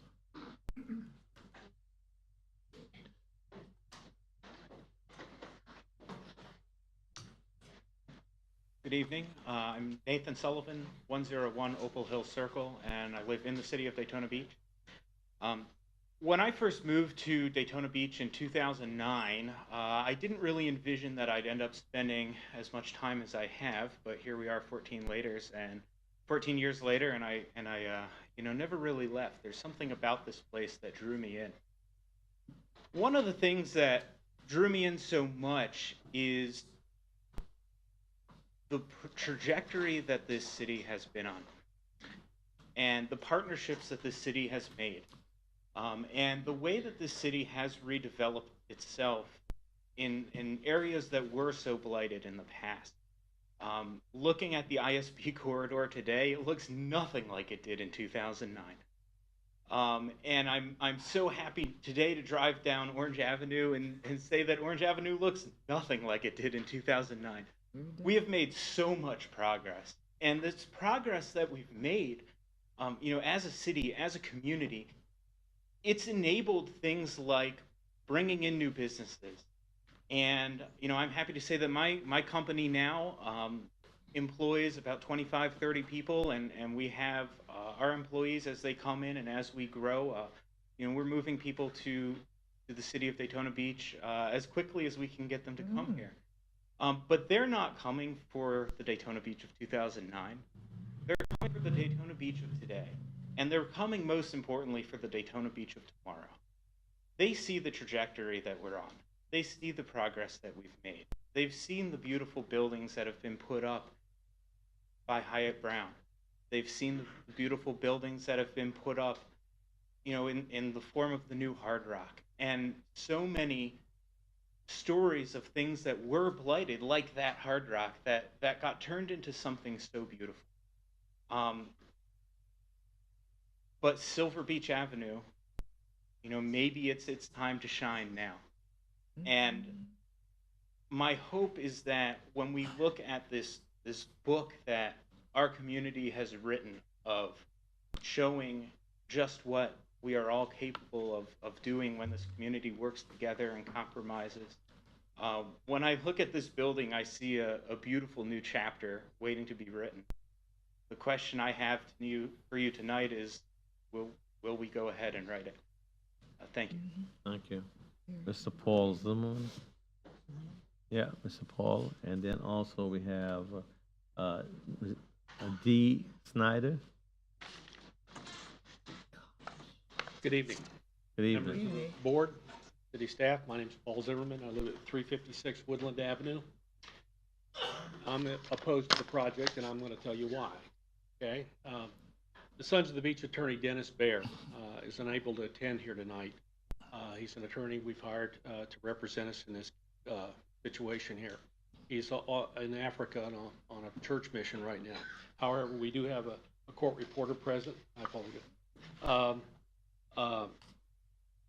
I've sent all of you an email, and I hope you read it. It contains a letter from Mr. Baer with our objections. It also contains copies of the deed, a copy of the official recorded plat map in Volusia County records, and also the Florida state statute regarding the plat, the legality of the plat.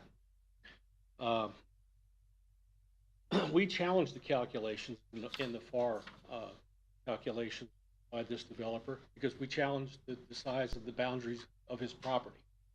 I have a picture here of the Bostwick subdivision as it's recorded, a certified copy of the Bostwick subdivision as it's recorded in the official records of Volusia County. It was drawn in 1915. You can see this. I hope you can see this. This is the Atlantic Ocean. This is the property line that runs throughout the entire block 1 of Bostwick subdivision. And every one of those lots, this is not an ambiguous dimension. This is a specific dimension. Every one of those lots has a specific dimension of 250 feet east of Highway 1A. That puts it somewhat behind the existing seawall. I also want to read into the record Florida Statute 177.021 regarding the legal status of plats. Florida statute says, the recording of any plats made in compliance with the provisions of this part shall serve to establish the identity of all lands shown on or being part of such plats. The lands may henceforth be conveyed by reference to such plat. I'd like to give a copy of the official record to the clerk for the record. Thank you. The key phrase in this statute is to serve and to establish the identity of all, A-L-L, land shown on or part of such a plat. The word is an absolute term. It's not ambiguous. It's not nearby, down by the water's edge. It's none of that. We do not believe that the property extends to the mean high water mark. No way. Yeah. And we do thank you for your time. I also sent you copies of the deed. Thank you. This time, we're going to have Ms. Steve Snyder. And then Mr. James Sweeney will be next, please. Thank you.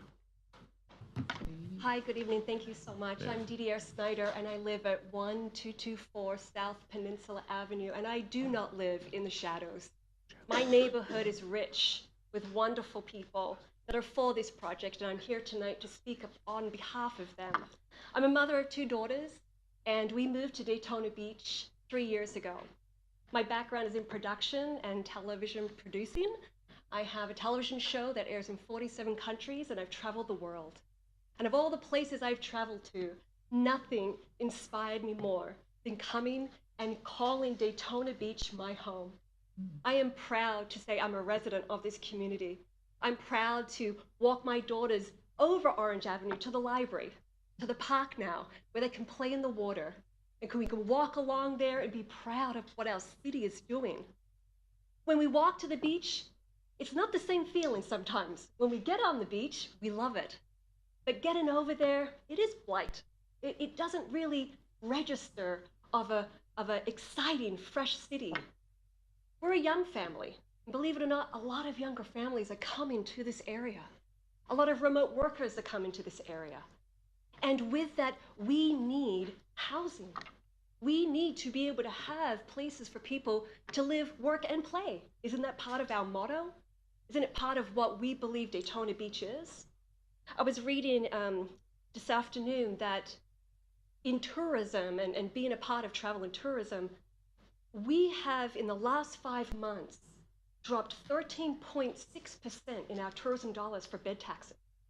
This project is going to bring a lot of money to our community for us to infuse and continue this beautiful mix that we have of history and modernism and beauty and that laid-back Florida feel. I am here tonight to voice and say yes to this project, along with everyone else that lives in my building, because we talk about it often. They are an older community, and we talk about the younger community coming in. We are moving forward, and we can do hand in hand with people like this gentleman that is bringing an incredible building to this area.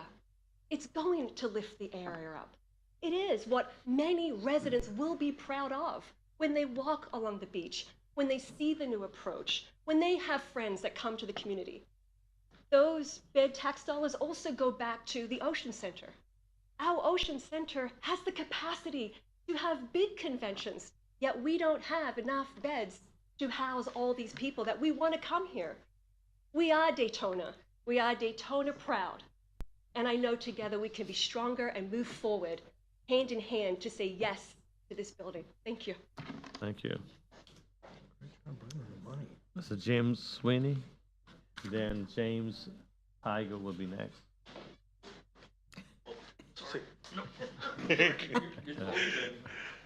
Jim Sweeney. I live at 2300 South Peninsula Drive in Daytona Beach. I also have an investment property at 20 North Halifax Avenue in Daytona Beach. So 2 houses, one built in 1924, the other built in 1925. Love the history of Daytona. And this is an opportunity to take the old and the new. We do need modern buildings. I have friends that make fun of me all the time for being a Daytona Beach guy from outside the area. Snobs from outside Central Florida communities call it the war zone. You keep hearing the word blight tonight. It's true. I mean, it's beachside between the bridges. What Brown and Brown have done over on beachside is unbelievable. It's time to have a project like this to connect it up. We have Beach Street from Seabreeze Bridge down to Silver Beach. Let's have the loop of beauty here. Let's make it walkable again.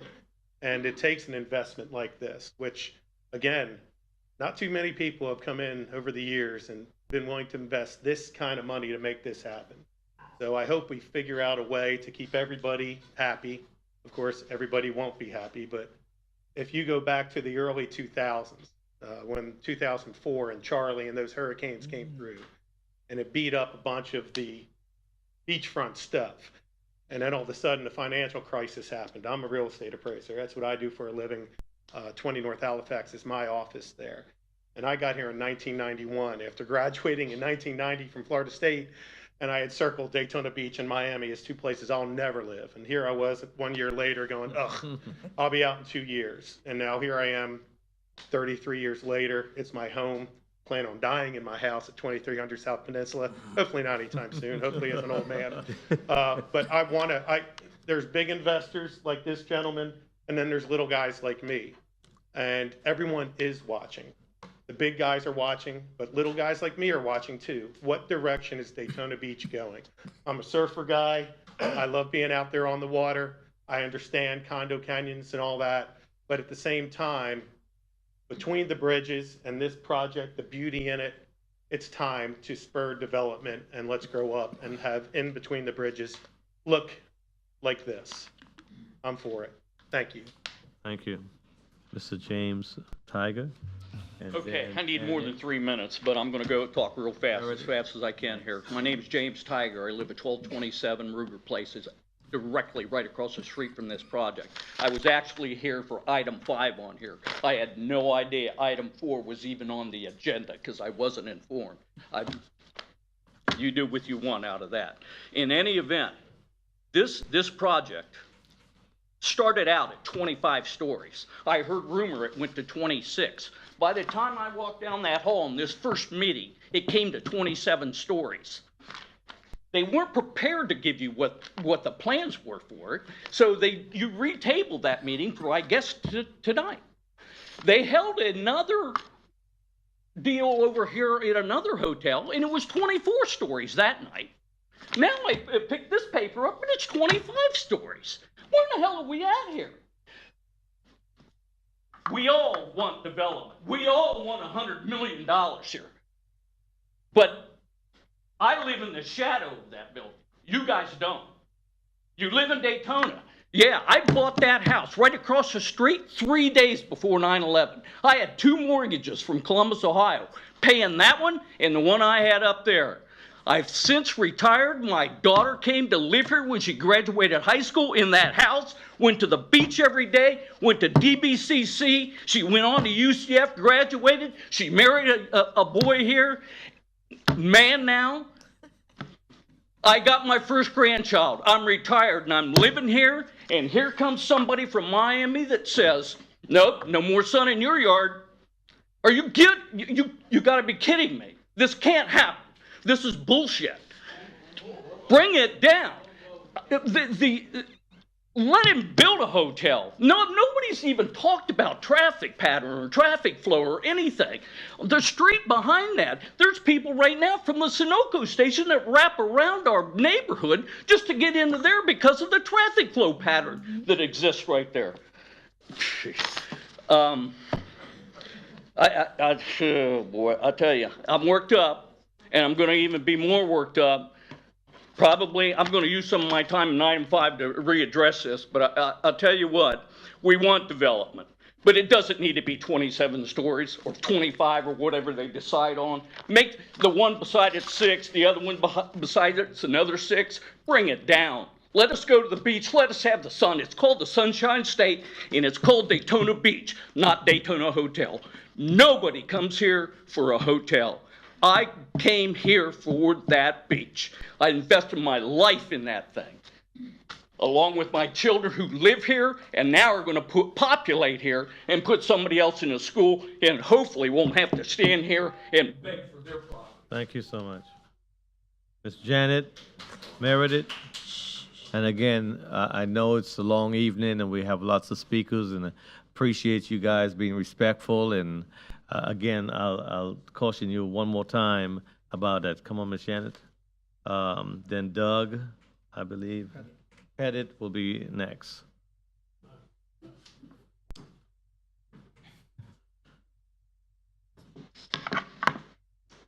My name is Janet Meredith. I live at 1600 Big Tree Road, and I'm a native to this area, and I'm going to talk very fast. I have a lot to say.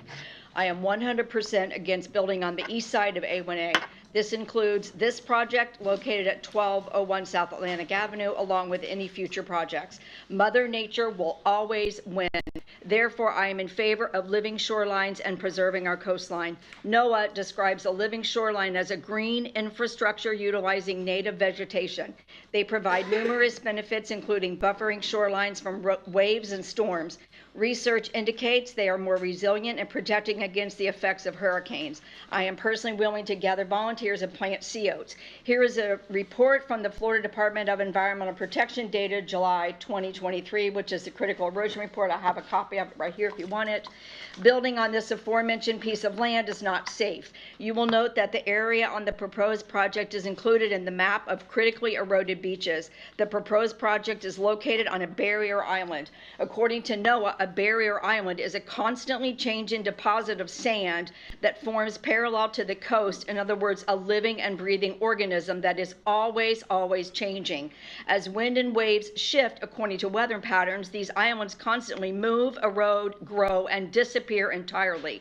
These islands are critical to protecting coastal communities and ecosystems from extreme weather. Beach dunes and grasses on barrier islands absorb wave energy before the wave hits the mainland, resulting in smaller storm surge and less flooding. Sarah Zielinski writes in Smithsonian Magazine, barrier islands are not permanent. There are accumulations of sand that form off the coast. People compound the problem. The point of buying beachfront property is to get a great view of the ocean, but destroying the sand dune to get closer to the beach eliminates the feature that protects that very beach from erosion. Seawalls are not the answer. Even though seawalls are mainstream and relatively socially acceptable, when there is a sudden and severe erosion, often a seawall is deemed the only solution. A combination of artificially moved sediment to the beach face, and they are expensive. They interrupt natural sediment. They increase erosion in surrounding areas. They reduce beach amenity by leading to a narrowed beach and destroy natural habitats. How high is high enough? A paragraph from surfrider.org states, your neighbors believe their homes are being protected by seawalls. The very seawalls are putting your beach at risk. Not only do seawalls cause beach loss directly in front of the seawall, but these structures can cause increased erosion in adjacent areas of the beach that do not have seawalls. This phenomena is called flanking erosion, and it takes place at the end of the seawalls.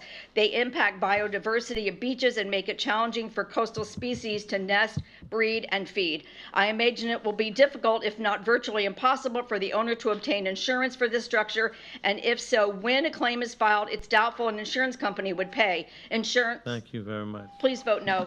Thank you. Doug? Okay, and then Gus Alarusso will be next. Good evening, ladies and gentlemen. My name is Doug Pettit. As some of you may recall, I ran for the county council at-large seat in last year's election. And while I wasn't successful in my first foray into politics, I did get an incredible education in how things work in Volusia County and the concerns of the residents of this county and this city.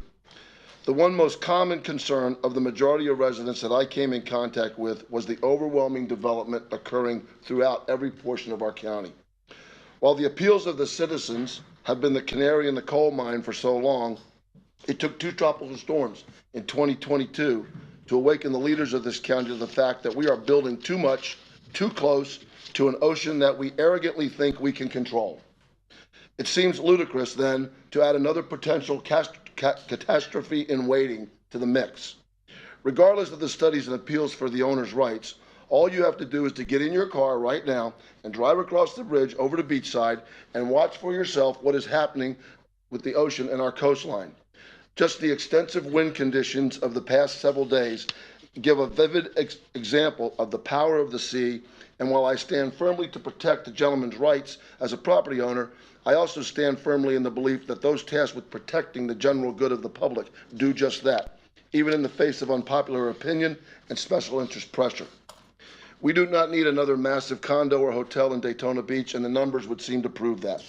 It was recently reported that the bed tax collection in eastern Volusia County was down 5.2% for August compared to the same month in 2022, and Daytona Beach was down 12.7% for the month and 5.5% for the fiscal year.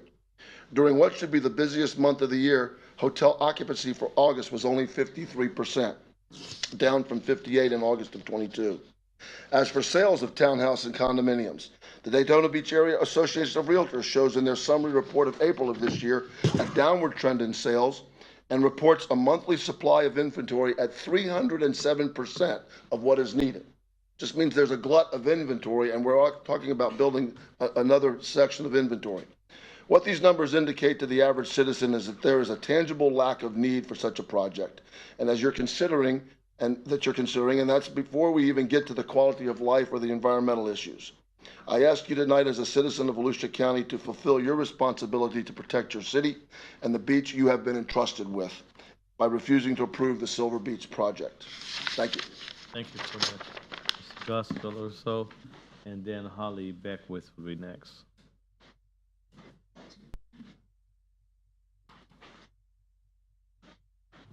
Hi, everybody. Gus Colarusso, 357 Hartford Avenue.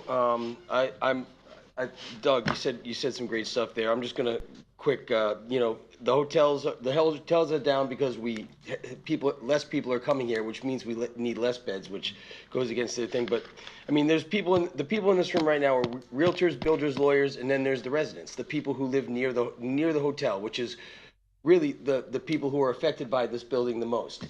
And this is this meeting again sponsored by Cobb Cole and Bell, the fourth one that I've come to and given up work for, and come just to voice my opinion to you guys. And I know you guys know what it is because here I am wearing the yellow shirt, right?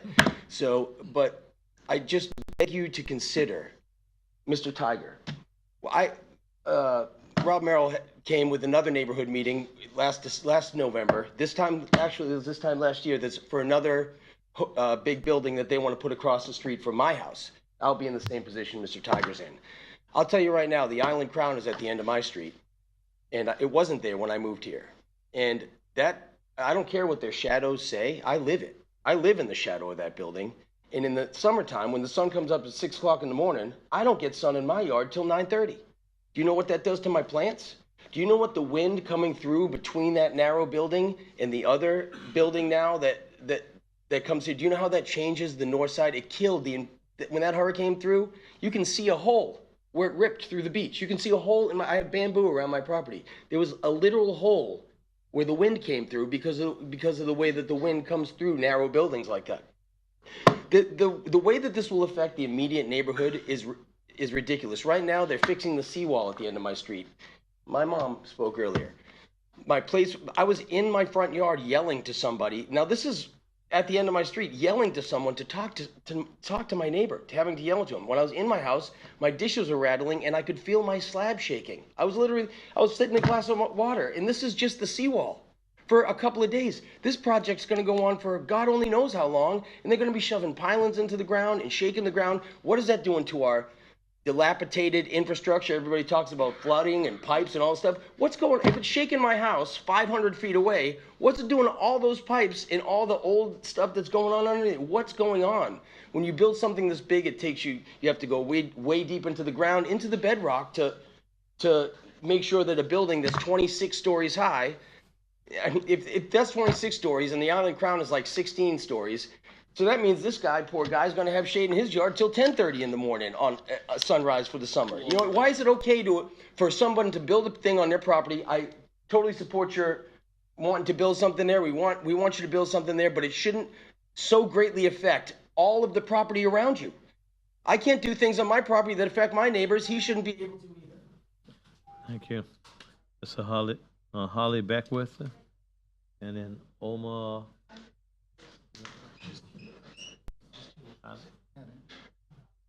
Haddad, I believe, is going to be next. So Miss Holly's coming. No. I can't afford one of their shirts, but I brought my Blue Blade shirt. I first want to take a moment for the people that eventually would be at that pool on the west side of that building in August. I just really feel bad for them. I don't think they've thought that all the way through. But I am neighbor Holly, 1223 Ruger Place, directly across the street from this thing. I own my grandmother's house, and things I've realized recently because of having to be here this year. I have not been able to go to work because I travel for work as well. Developers may have been one of my first big words I've ever used. I was raised in that house pretty much. My entire life has been a quest of why not us? Why do they never think about us? And I would like for you all to be the ones that hear us.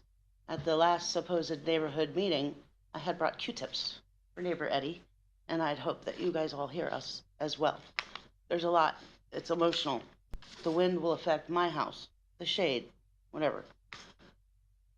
I see these buildings along the beach side on a weekly basis. I talk to our guests. I have a rapport and an informal questionnaire to the people that visit our community. Once, just a couple days ago, I had said, oh, big meeting, big building. Anything you'd like to share? They said, please keep it simple. Simple enough. Until we get here. This building is for the other side of town. I'm taken aback by the lack of a mission for this project and lack of cabanas for even him to sit at. This being a planning board meeting, I'd wish we were here to plan to give our skyline a meeting. It's only a heartbeat of space anyways. Daytona's beachfront is only 2 miles long, although advertised as 27 miles because of Volusia County. Developer Eddie here owns the most awkward lot on the entire coast of our particular area. And that lot may be smaller than what he has designed. I'd like to consider the Adams Mark, Hilton, Ocean Walk, whatever we've got going on in the main chaos, traffic-driven, trucks in the road, can't get around, everything's gridlocked. If you live here, you know, ever tried to drive through it? I do it daily. Consider that a case study. What has happened to those homes across the street in that community? Nothing. Have those people gotten better jobs? No. They've lost their homes, investors have bought them, and painted them. I'm really offended people are calling my neighborhood blighted. I do the best I can with my house, as well as the investor's house next to me. We're doing our best. It's not blighted. I don't know where these people are walking, but it's not in our neighborhood.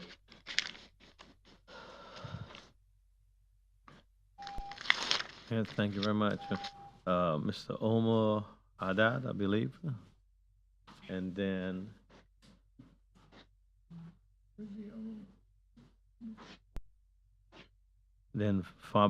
Fabuloso Lucchesi, I believe. And again, please forgive me.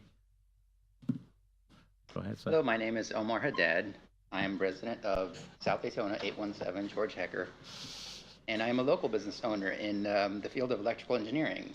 My business is located in 444 Seabreeze, which is just up the street from this building, the proposed location. My business model is to attract students from Embry-Riddle to stay in Daytona. I'm trying to create jobs, great jobs in Daytona, and I chose 444 Seabreeze because of the great view that it has. And a big part of that is the height that it has. So that actually matters. I would like to provide an alternate point of view regarding the sentiment that the building will look ugly and obstruct the natural beauty. As an engineer, I appreciate man-made designs as well as natural designs. Anyone that loves cars, bikes, or even houses will understand that. Humans are creative beings, and beautiful buildings reflect the beauty of our creativity. And so for me, I would appreciate looking at a place like this. I work a short distance from this location, and I drive over the Silver Beach Bridge all the time, and to see this building is something that I would enjoy, just as I enjoy looking at the Wyndham, which is right across the street from where I work. And that's an Art Deco building that reminds me very much of Miami. And I think that's a good thing. With regards to the height of the building, which seems to be in question here, scale matters. I mean, if you look at New York City, look at Dubai, just look at the Esplanade project. If that was a tiny little park, it wouldn't be as impressive. Scale matters. And I think the scale of this building is going to be part of what's impressive about it and attract people to it, including tourism. So I am for this building, absolutely. Thank you. Thank you. Fabrizio, I believe. Fabrizio? Oh, okay. All right, take your time. Then Kevin Manley will be next.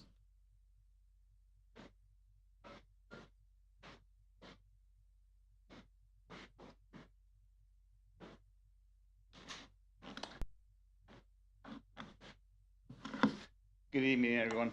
Good My name evening. is Fab Lucchesi. You can call me Fabrizio, is my full name.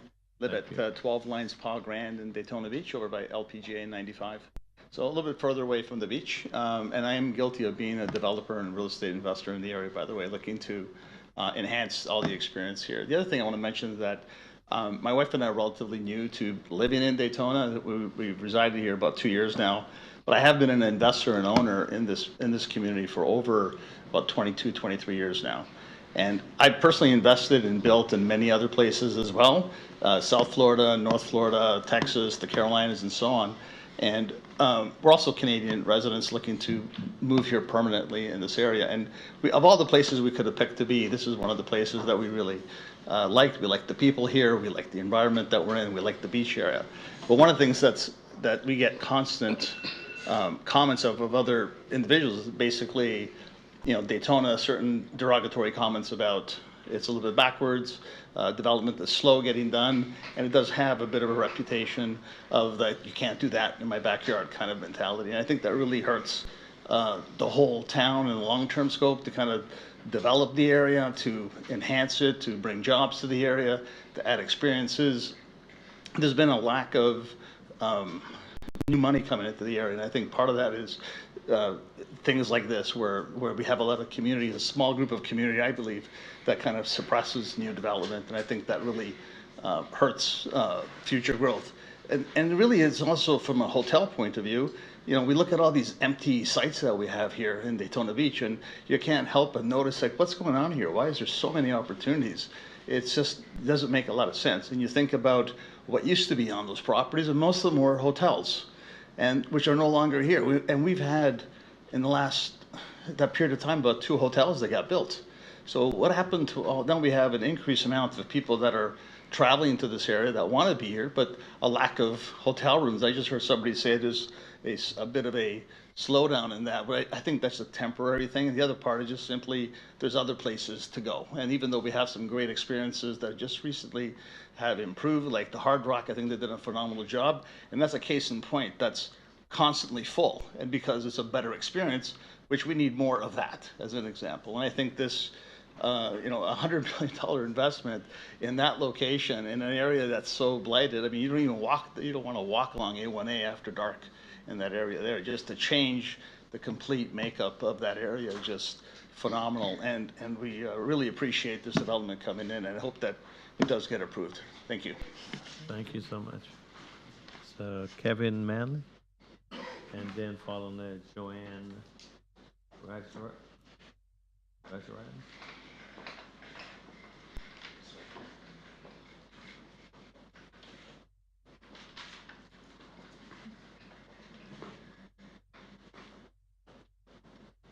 Thank you. Hi, excuse me. I'm Kevin Manley. I'm at 2 Tropical Lane. My wife and I moved down here from Chicago about 20 years ago already, and so this actually is in my neighborhood, this building. I'm really right across the peninsula from it. Spent many years jogging up and down the beach and seeing a lot of these empty locations. When I moved here in 2004, I'd never even thought about Daytona Beach and from Chicago. Nobody I knew would ever come down to Daytona Beach. It was not a destination vacation for anybody that I knew, except for possibly NASCAR, and in its heyday, maybe in the 80s, and going to spring break. But I never really thought to come down here. When I first remember driving over the International Bridge, first coming to the city, first time my wife grew up here, I was just in awe of the beauty of the bridge and seeing the ocean as I'm coming over. But then as soon as I landed down on beachside, I kind of went, like, this is not what I thought this was going to be driving over to beachside. I wasn't really impressed. Unfortunately, also 2004, my first year here, I got hit by 3 hurricanes. Charlie, Francis, Jean, 1, 2, 3. My 100-year-old house, at the time 80-year-old house on beachside, fortunately held up. But I also saw a lot of the smaller hotels and motels got wiped out. It was really sad. Really what even Daytona Beach had then had now been taken down a notch. I was happy to see investors step up in 2006, before the crash. A lot of projects were going up, a lot of condos, a lot of other hotels. People were investing again. Investors were putting up money to help Daytona. Fortunately, crash happened, and a lot of that went away. And it stayed kind of, I don't like the word blighted either, but I'll say stagnant. It's been stagnant now for the last 15 years. And I'm so happy to see, again, someone like this gentleman putting serious investment in this town, and we need serious investment. A 15-story hotel would do nothing for this area. A 25-story hotel makes impact, and we need something impactful here. We're competing with everybody. I mean, even this area, Silver Beach, is competing with Ormond Beach. We're competing with New Smyrna. We're competing with the land.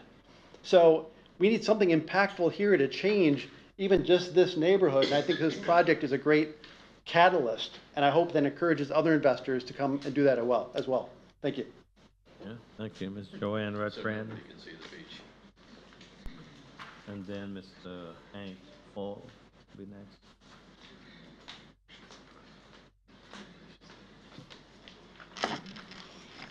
Hello, my name's Joanna Rajendran, and I live at 4545 South Atlantic. I am not originally from this area. I ran away from New York during COVID and came here because it was a respite from everything that was happening. I thought we were coming for 2 weeks, and we live here now. Our family lives here now. Our New York family is constantly coming because they too, like the previous speaker mentioned, had preconceived notions of the area until coming here. And visiting our family here has made them just be blown away, as we were, by how special the beach is here, how beautiful it is. Having gone to beaches all around the world, I couldn't believe how wide and open and pristine the beaches were here compared to the development along it. Coming from New York, I'm used to seeing 3 inches of land and having 25 feet of building on that 3 inches of land. So in some ways, this was so interesting to me to see some place that was underappreciated for how beautiful it was. Do I think Daytona should turn into the next Miami? No. They have overbuilt. They have built so tall that you can't move 3 feet by car without experiencing about an hour and a half of traffic. Parking there is a mess. They have taken a beautiful place and overdeveloped it ad nauseum. That said, change and development is going to happen, whether you want it or not. So in this case, if you have an investor that's willing to compromise and work with the community to make it, which I wasn't at the previous meeting, so hearing the changes that happened from then till now illustrate that compromise is sought after. The development's going to happen whether you resist it or not. So if you have an investor willing to work with the community to make it so that it's something that you could be proud of and make it the beginning of all of the new that's needed, then I welcome it. That's all. Thank you so much. So, Hank Fall. And then Kat Penty will be followed. Mr. Hank, did he leave? Had to get back to his family. Oh, okay. Thank you, Ms. Kat Penty. Kat. And then Sean Cole will be following.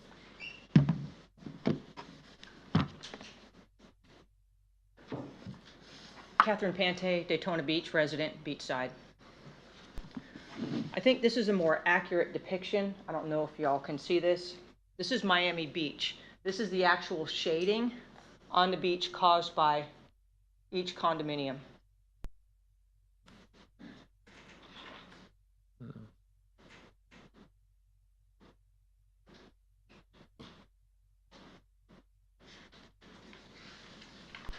I think that more accurately reflects. So with all that shading, that little dune project that they added to the front, none of that's going to grow. None of it will. Now, just so you can hear what it's going to sound like, this is from the seawall that they're trying to build over, that Gus had mentioned in the morning. I guess it's the Ocean Crown. This is 8 a.m.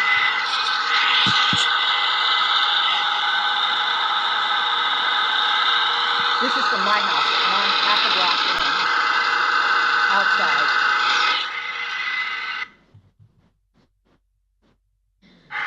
This is in the afternoon, inside my house. I was trying to take a nap.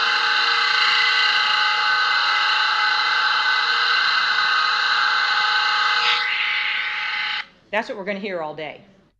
We're residents. Most of the people that you've seen coming here tonight, we have been coming, all of us from our community have been showing up at every meeting. And the attorney has stalled every meeting. And now he's packed this one with realtors, attorneys, and people who are interested in development. But we're the people who actually live here. We live on the beachside. We live in this community. And I wrote an email the other day. Some people didn't get it because I had 2 of the email addresses wrong. I got a return mail. But dear planning board members, I'm a 50-year resident of Daytona Beach, Florida, and I wish to voice my opposition to the condo hotel project at Silver Beach and A1A. Our coastline took a beating these last 2 hurricanes, not because of the strength of the storms, but because of oceanfront development. More specifically, high-rise structures. High-rise structures and seawalls that are built with them damage our coastline by shading the beach, which stops the natural dune vegetation from growing. Our coastline is critical need of restoration, and our beach cannot heal if we continue to damage it by allowing these obnoxious high-rises. We need to stop all new construction east of A1A now before it's too late. The only way to save our coastline is with living shorelines instead of seawalls. Let's use our natural palmetto thickets, sea oats, sea grape, dune morning glories, dune sunflower, and Indian blanket. I want to restore our beautiful Daytona Beach coast back to being able to see the ocean from A1A, the same way I saw it when I was a child. Please do not give this corporation any of the variances they are requesting. Thank you so much. Yes, ma'am. Thank you. Sean Cole. That's Sean, right?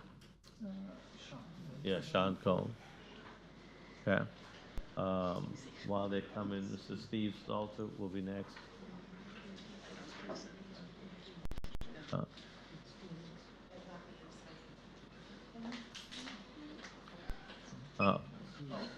Steve Sather?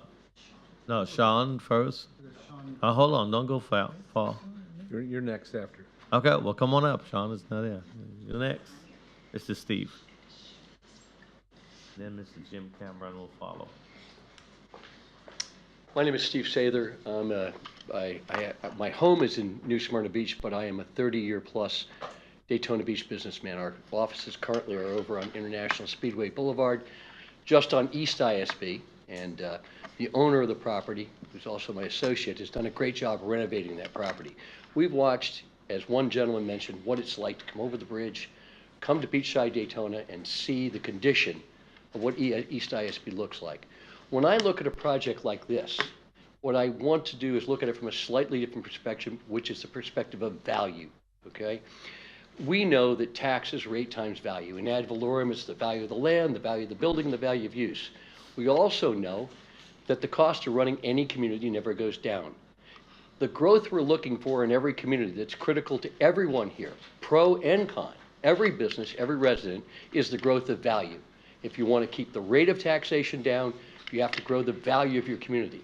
If we take the return of what that property has been giving us for many, many years empty, and we look at the opportunity to bring in a high value development, excellently designed, appropriate for a location.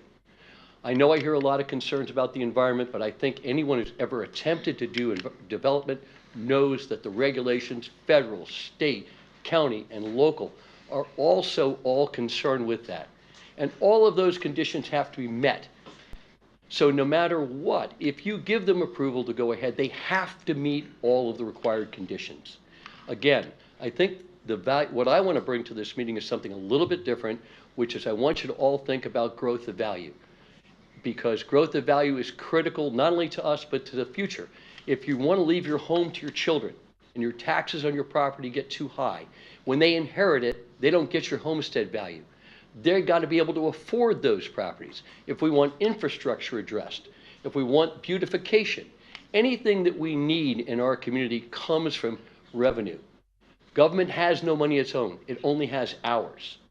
And we have to look at where it comes from. In a community that's properly balanced, 65% of your revenue comes from commercial, and 35% comes from residential. We know we're flipped here in that respect. So I ask you to also consider the growth of value and the value and what is going to contribute to all the lives and futures of both the businesses and the individuals in the city. Thank you. Thank you very much. Mr. Jim Cameron and Sandy Murphy would be next. Good evening. I'm Jim Cameron, Daytona Beach. But more so, I want to talk as a business owner, and that we're leasing 2 beachfront lots, probably about a quarter of a mile up to just north of this area, though. And as I said, I mean, this is something, though, that we're trying to work with last couple of months with the city, coming into compliance as far as code enforcement. And one of the things that I've had a real problem with, though, is with vacant lots over there, until we got our lots fenced. Had to deal a lot with litter and trespassers, people parking over there, I mean, on vacant lots and such. And like I say, that's what you have over there on this corner right now. But then again, we feel that bringing a new property like that they're bringing here to this area is going to enhance the aesthetics of that area, though. It's also going to provide a great deal of property tax revenue, though, and new jobs as well. But more so, I mean, I look at this, I mean, I'm now going to be speaking up in support of a competitor. I mean, because I'm going to have to compete with rooms, you know, against this project and all. I mean, different, you know, I got really a small, different type of property, though, but still in the hospitality business, though. But I would say this, if I ever have, you know, overflow or whatever, a project like this, I'd be more than glad to send customers, potential customers, to a property like that, because it's a quality property, though. And that's what I'd, you know, like to compete against, though. I support the project. Thank you. Thank you. Sandy Murphy, and then Ann Ruby is followed. Good evening, Planning Board. Good evening. Sandy Murphy, 136 Park Avenue. Like so many other residents here, my chief objection to this project is that this structure is just too tall for that site. Despite what the architect said about putting this property in context, I think it's completely out of context with the short adjacent buildings and with the neighborhood across the street. They've made it 25% shorter. Well, 25% of less of a bad headache is still a headache, and that's what we have here. Since a number of hotels with lower heights have been through our development process lately, we know that a shorter hotel has the potential to be profitable. What we don't owe the developer is a level of profitability that comes from making an outsized hotel. And we know that numerous other rooms are online too, as several other hotel projects have been through the DIM process. I agree that this building looks better than the last one, but does it belong here? It still looms over the neighborhood, and it's not a good fit for the site. Rob asked you to picture this hotel as you travel over the Orange Avenue Bridge, which I do almost daily, and I get to the top and I see that unimpeded view of the Atlantic Ocean, and I think, I live here. I don't think that the hotel is going to be an improvement on that. But what I would suggest, rather than picturing it from the bridge, picture it from A1A, down where we live, and at the corner of A1A and Silver Beach, and picture those 25 stories towering above you, like nothing else in the neighborhood. John identified 4 examples of opposition in 40 years. I don't think that he makes the point that all residents here are naysayers. We've heard from many other people who say they came here because it's a wonderful place. So why do we desperately need this one hotel at that terrible height to make this the place where people will flock? Let's not think from a point of view of desperation, but a point of view of smart growth, one that's sensitive to the neighborhood and its residents. Remember that the redevelopment board rescinded their approval of the first plan, and they haven't had the opportunity to review changes. I ask you to reject this plan. I don't think it's good for the neighborhood, and I think we will have plenty of alternatives. Thank you. Ann Ruby and Martin Tooley will be next. Ann Ruby, 137 Park Avenue. Tonight, I'd like to remind you of my comments at the Planning Board meeting of October 12th. Remember the calm, empty chamber? No angry, distressed residents? No pro-development folks rallied to support their favorite attorney. The pro-development folks will say, we need more hotel rooms. Are they accounting for the 5 to 10 years this proposed project will take to come to fruition? Are they accounting for all the hotel rooms proposed by the E-zone plan in the core tourist areas? Are they accounting for the hotels that are already here, under renovation, and being rebuilt to higher standards, as was the Hard Rock? The plaza is currently closed, undergoing extensive renovations. Project Longboard is a PD agreement that could put up 2 towers of close to 300 feet each, and it could all be hotel rooms. The Lotus at Riverview is a PD for a boutique hotel.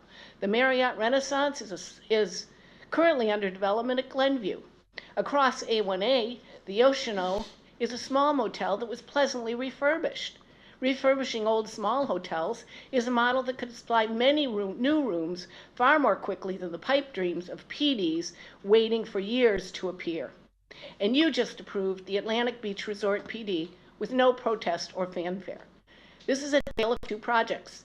The Atlantic Beach Resort parcel is 1.3 acres. This one is 2.6. The Atlantic Beach Resort is 130 feet high. This one is 265 feet high. The Atlantic Beach Resort has 13 stories. This one has 25. The Atlantic Beach Resort land was purchased for $4 million in 2022. This land was purchased for over $11 million in 2005. The Atlantic Beach Resort is being developed by Marriott. Marriott expects to make a profit building with these relatively modest specifications. The Silver Beach Resort is asking to build twice the height on twice the land. Why? Why can't they use Marriott's proven profitable model of the Atlantic Beach Resort? Could it be that the Silver Beach Hotel paid too much for their land 18 years ago? My guess is yes. That's exactly what's going on here. The owners of the Silver Beach Hotel need to build this outlandishly tall structure to recoup their losses, to make a profit on the overpriced land they chose to purchase. But we, the very distressed residents of Daytona Beach, do not need to guarantee them a profit by granting them the special privileges outlined in this PD. This building is too tall for the site. This building is inappropriate for this neighborhood. The owner has the right to build something here, and I encourage you to help him define that allowable project by voting no on this PD. Thank you. Thank you. Bishop Martin Tooley and Suzanne Smith. Yeah. Mr. Zimmerman will speak for Teresa because she had to leave. Would that be allowed? Okay, I can fill out their own. Okay. It's a citizen comment period, so it wouldn't be appropriate for somebody to cede their time to another citizen to repeat the time that they've already gotten to enlarge it. Okay. So we'll have to pass. Okay, Mr. Tooley. Martin Tooley, 640 Marion Street, Daytona Beach, Florida. I became a resident of this city 66 years ago, and I have noticed the stagnation that has taken place. One of the problems is we want to continue to do things the way we used to do it. You cannot progress looking in the rearview mirror. When you look in the rearview mirror and you're driving, and you keep driving looking in the rearview mirror, what happens? Let's look in the rearview mirror. We had a chance to get Disney World. Didn't get it. We had a chance to get the astronaut training center and the experience from NASA because GE was here. We didn't get it. We got rid of some of the major functions that brought revenue into the city, and now we're wondering how can we build the city back up? Well, this is a part of what's going to do that. One of the things that you have to understand, in the United States, things are run based on the image that you portray. The image of Daytona Beach has not been a good one. In fact, in the 32114 zip code, the median income is $22,000 a year. When this project is built, most of the housekeepers and other people that work in the hotel who have hospitality experience are going to come from the 32114 area code, our zip code, excuse me. We are looking at our own instant gratification. I just don't like this. There's a lot of things that have happened in Daytona that I didn't like, but there's a lot of things that, even though I didn't like it, brought good things to the city. And I'm going to leave it this one example. I grew up here, like some of you, with parents who, if you got sick, they had all kind of stuff that they would give you. Now, one of the things they used to give me was castor oil. I hated it. And then they give you a little Brock's peppermint after it. And I wouldn't eat peppermint until I was about 50. But the point is, even though that junk didn't taste good when I took it, it was good for me in the long run. Maybe we need to take some castor oil and get this city moving. Thank you all. Have a wonderful evening. I got to be up at 4. Thank you. Devin S. And again, Devin Diaskra, I believe. Okay, thank you. And then Teresa Q. Hey there, my name is Devin Eskra, and I live on 322 Silver Beach. I have to say right off the bat that I'm very excited about this project. Me and my wife and my son like to walk down to the beach every day from our conveniently located house, and we would like to not walk over hypodermic needles on the sidewalk. I'd like to be able to walk around at nighttime. I used to enjoy a night jog before I moved down here, and we just like to experience, honestly, the amenities that the hotel is going to bring. Everybody thinks that hotels are just going to be for out-of-towners and they're just going to be for tourists. You know, I know for one, me and my entire family will be sneaking into the pool as much as possible and enjoying the restaurant. You know, I don't know what that rooftop looks like. It's open to the public. Something about, you know, these kinds of developments is it's not about just what people get from out of town. It's about what we can enjoy out of it as well. I just say I'm fully in support of the project. I appreciate it. Thank you very much. Thank you. And Ms. Teresa Q, and I'll let you help us with that last name. Teresa had to go home, but she was going to give her time to Mr. Zimmerman, if that's all right. If not, then No, ma'am. I will come next.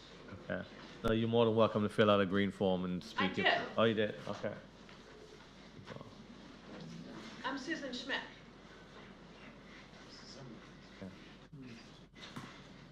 Okay. Well, come on up, Susan.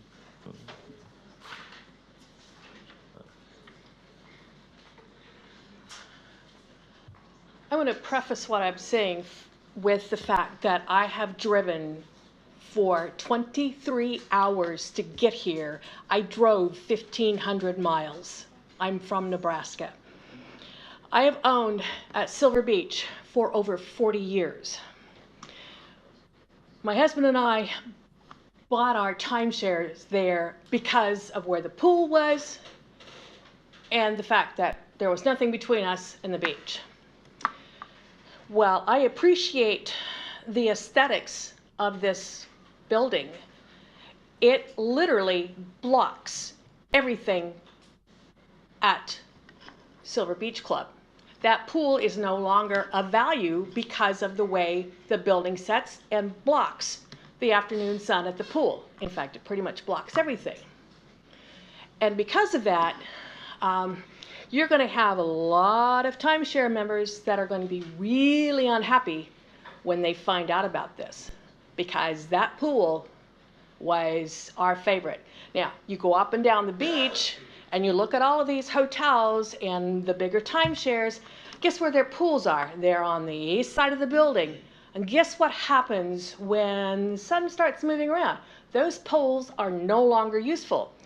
This one is not going to be useful in the morning because the sun's going to be blocked, and the way the walls are, it's going to be blocked in the afternoon for quite a while too. While I enjoy the aesthetics, I really think if it was shorter, it would be much, much nicer, and it would fit in with everything else that's in the area. Because quite frankly, if I have to look at that and it blocks my view of everything else when I'm in my timeshare, I am not going to be a happy person. I may not come back here anymore. I have 3 weeks. You've just lost all of my money for the shops, the cigar store, the bars, the restaurants, the gas stations, the grocery store. And I fail to see where when people come down, you're taking away what they came down for.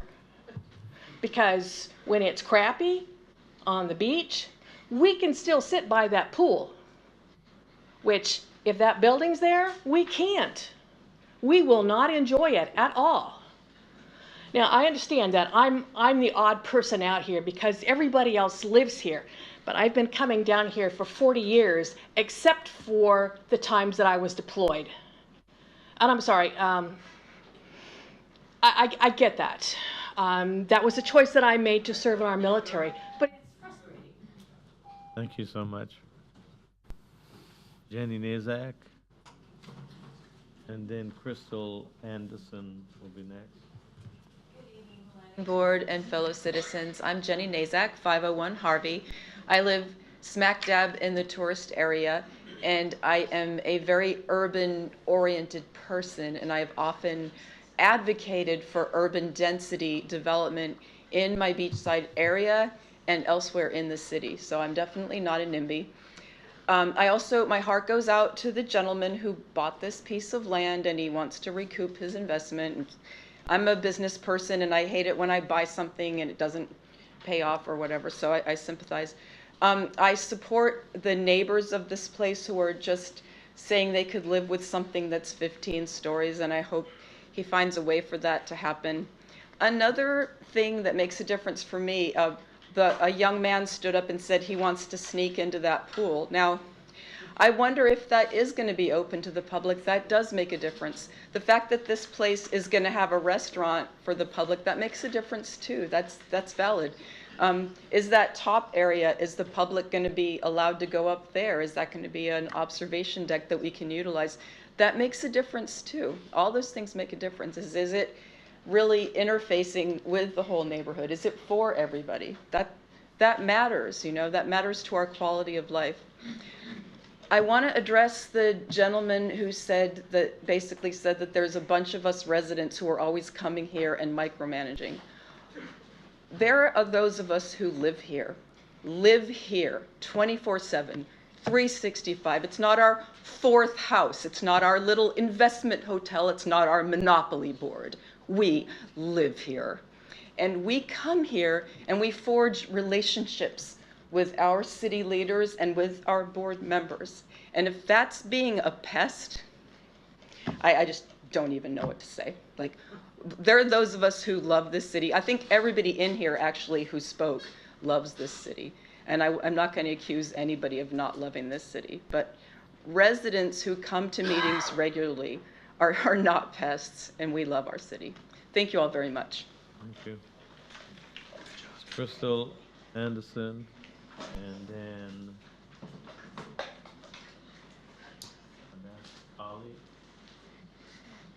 Adasia Kali will be next. Hello, everyone. My name is Crystal Anderson. I currently own residence in Ormond Beach, 130 South Old Kings Road. I also own properties in Daytona Beach Shores, and the surrounding areas. I have been here for a total of 25 years. I have lived in Florida. I was born in Florida, and I moved up to New York. And sadly, I moved down here because my mother got sick. So when I came from a big city and I started to look around and I wanted to enjoy the beach, I started to ask myself, I seen the big sign. I said, what is the world's most famous beach, and why are we the world's most famous beach, right? So as I embarked on the journey, I started with a cleaning business, and I opened up multiple different businesses, and we are in real estate. We are also in long-term property management, and we specialize in vacation rentals. So we are on the ground with majority of all the businesses in the city. So a hotel would be a competitor, but as just like the Hard Rock, we are proud to actually share clientele. I have been in this area also through our COVID seasons and many of different areas that we have went through along with hurricanes. But the most important factor is that as we support the older and the younger community, and we are between the industries of the janitorial and the maintenance and the renovations and the restaurants and the developments, I watch the city as I drive up and down every single day because my main office is in Daytona Beach Shores. And as being in these businesses, the people that are coming here are mainly all from the East Coast, correct? And then the rest of them are now starting to come from Colorado, and they are actually coming from California, which is a complete blessing. Majority of people are not coming here from Miami. So for us to even say that we are going to have a Miami here is completely absurd, because that'll never happen. They will never believe in us big enough to actually be here and call this a place of home. I deal with developers day in and day out as we try to approach people to actually purchase different lots up and down the coastline, and as they look at it, and they're only allowed to go 16 stories, they say, this is not enough money, this does not make enough sense. Why is it that Daytona Beach is so much cheaper than everything else in the area, all the way around the coastline, but we are the world's most famous beach? If we do not keep people believing and coming here, as myself, as I lose my spark daily, trying to make people believe, I was super excited just to see the I Love Daytona Beach sign go up. We actually had an experience here, right? So we have to, as the younger community, we have to keep believing in what we're doing and bring in projects like this. If we don't keep feeding the community and the people that are here on the streets and the janitorial and the cleaners and the maintenance and the renovation people and everybody throughout the city, this city is going to completely die. Yeah, thank you very much. Adasia Kalia, I believe.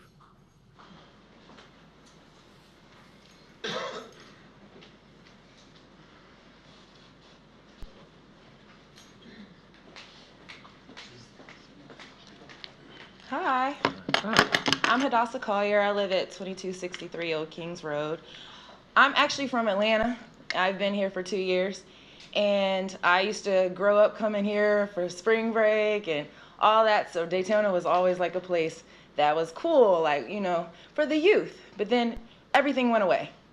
I moved here because I found my birth mom, which is a long story, but so I'm here now and I want to make this my home. But it's boring, you know, like I'm young, I mean, I'm middle-aged, but I have 20-year-old kids and, you know, they're bored. My daughter goes to Orlando like every other day. There's nothing to do in the city. My son's in college, he wants to move away when he's done. I don't want him to move away, but he's like, this place is boring.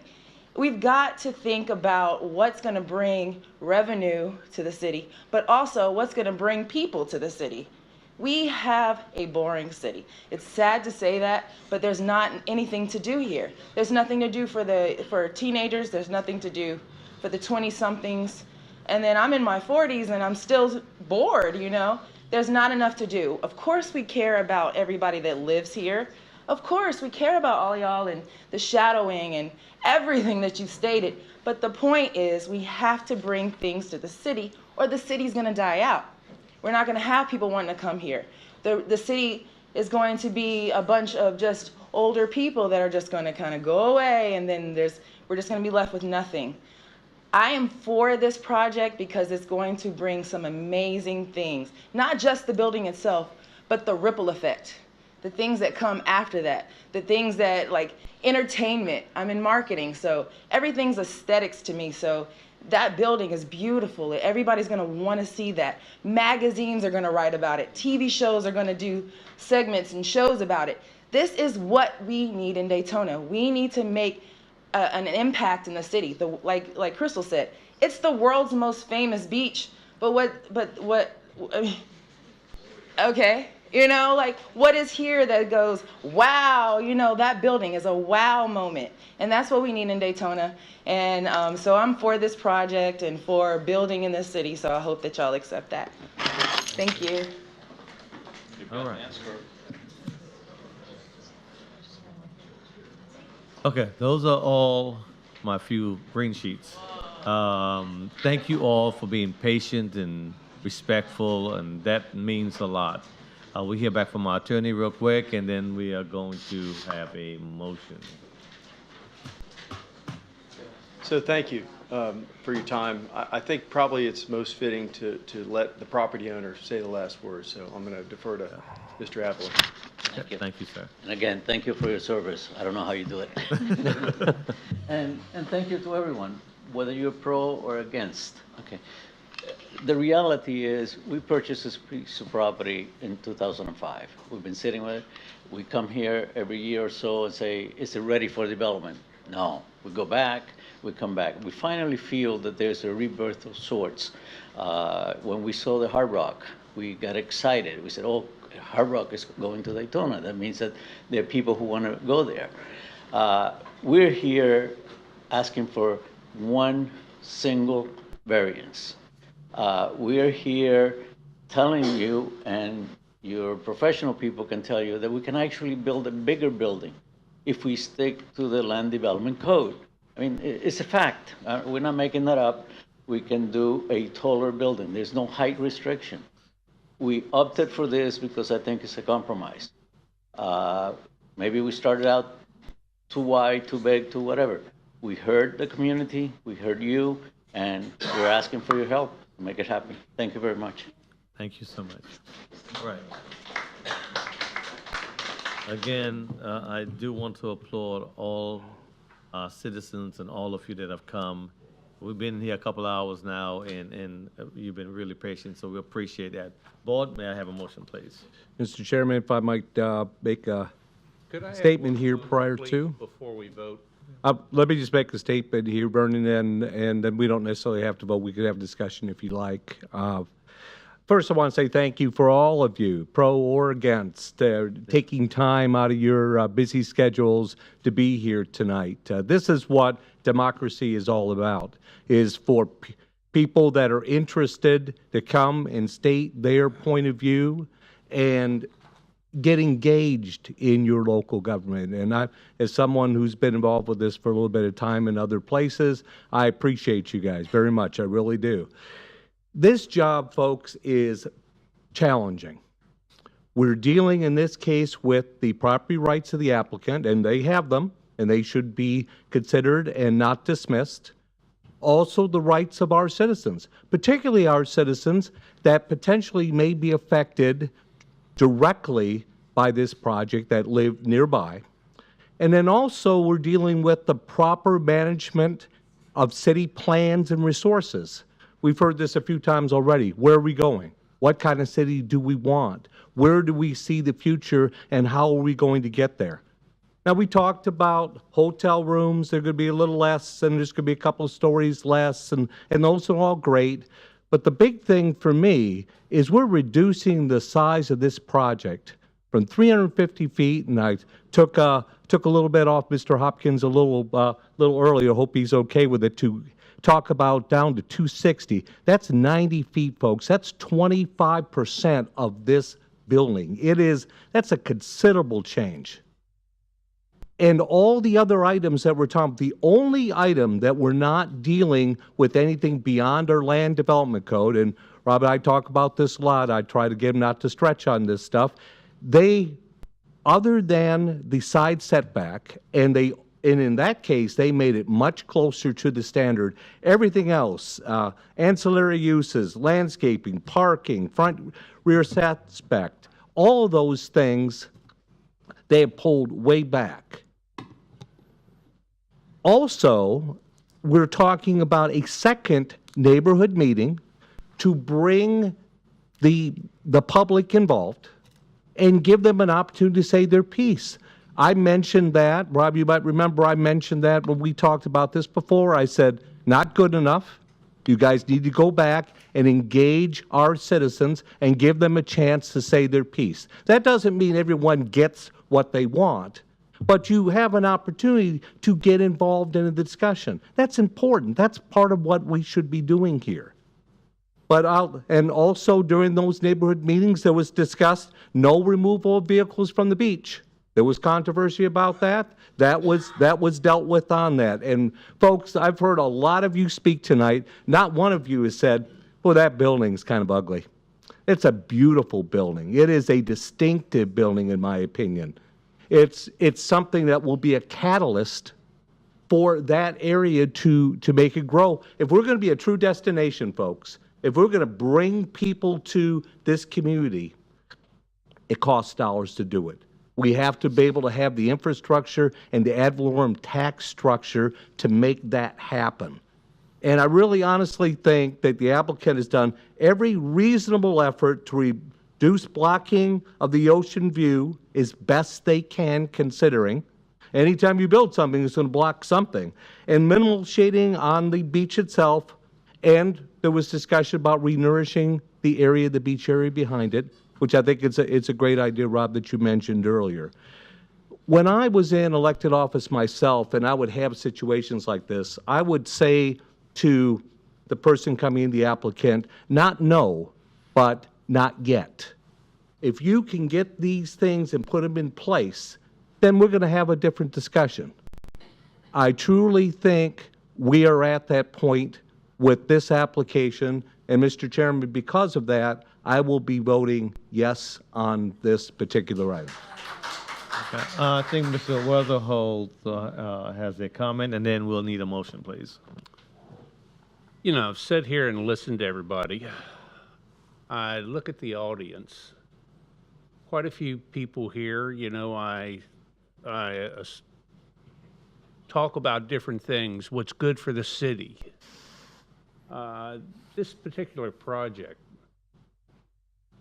I voted against the first time around. Then Mr. Merrill, a couple weeks ago, presented a hotel a little further north there, and it was just perfect for the lot. It wasn't too tall, wasn't as tall as some of the buildings around it. I've stood shoulder to shoulder with people on different causes that's sitting here right now. I've talked to a lot of people that are sitting here about improvements, things on the beach side. I live on the beach side. It's in our zone. I also live off a peninsula on the river, off the river there, and Peck Towers. I look out my bedroom window or my front window and I see Peck Towers. That's 26 stories. Now I rode by there today, and you know, I walk on the beach. Quite often my wife walks there every day, and we go by Peck Towers. We walk on the beach, we've seen the damage and everything that this weather's brought. And I'm also a builder, developer, and an investor. And so I can understand the gentleman. Whether he paid too much money for the lot is really not important. I'd like to see something built on this. I think it would be good for the community. It's, you know, it's going to be difficult for some of the residents. One thing that you have to understand, when you buy a property and you have a view, unless you own the view across the street, you can't control it. No matter what you think or how mad you get, you need to make sure that it's understood. So with all of that said, I think that this is probably good for the city. I think it would be good for the area. I just wished it wasn't so tall. It's just kind of out, and I'm going to leave it at that. Yeah. You want to have a comment? Yeah. Okay, go ahead. Yeah. As a lifelong resident of Daytona Beach, I'd like to say, when I heard about this project, I jumped up and screamed because I felt it was time for something to go on that property. I've heard different versions of what we needed and what we didn't need. I think the project is excellent. I'm looking forward to it. I think it would be an impetus to other good things coming along. I think it's just time, but one of the first things I thought about was maybe, just maybe, if we put that hotel there, maybe we could start working towards the east. Let's leave the beach and let's start working towards the east and building more in the city. But you've got to start somewhere. And I think this is a perfect project to get started on. Mr. Chairman, may I have the floor? Oh, Mr. Newman. Yes, sir. I'll be brief. Go ahead. I'm looking at this project, and it's a beautiful building, and it's a very tall building, but they could actually go taller. If they reduced the sides, the setbacks to within code, it doesn't even come before this board. It can be approved by city staff. And so think about that. Do you want something that they can build as tall as they want and with less design quality? A big straight up and down thing that who cares what it looks like? It's within code. Or do we want something that has some quality to it? Because it's going to get built one way or the other. So this is a hard decision for me, but I'm going to have to go with the design of this building over what might come otherwise. And I think that we all need to consider that. Okay, thank you very much. Mr. Robinson. Unless Mr. Savans would like to say before me. No, go ahead. I know I've said a lot tonight, and it's a very beautiful building, and my reference to the Miami area was I look at the dynamics in Miami and the architectural, and this would be a more appropriate building given the heights of the building. People come to Daytona not for those tall, structures. They come here for the family atmosphere. Investment is good, development is good, right? Change is inevitable. However, change should be good, it should be compatible, and everybody should at least be given the chance to buy into it. The residents here live here, and they're taking ownership by their opposition or their agreement to the project. And that is what we want in a democracy. And I appreciate your guys coming out. The quality of life, folks talk about the $100 million. It's irrelevant how much is invested in the property. We look at it, what are we doing for our future generation? The jobs. It's the jobs that we're going to get. It's not high-paying jobs. It's going to be a continuation of the stereotypical pay of we're going to get maids, janitors, okay? And I'm not bemoaning or degenerating their value, okay? But the economical impact is what? The quality of life is what? At that little spot, I had no problem with a vacant lot. The needles and the trash and all the other stuff is a societal problem.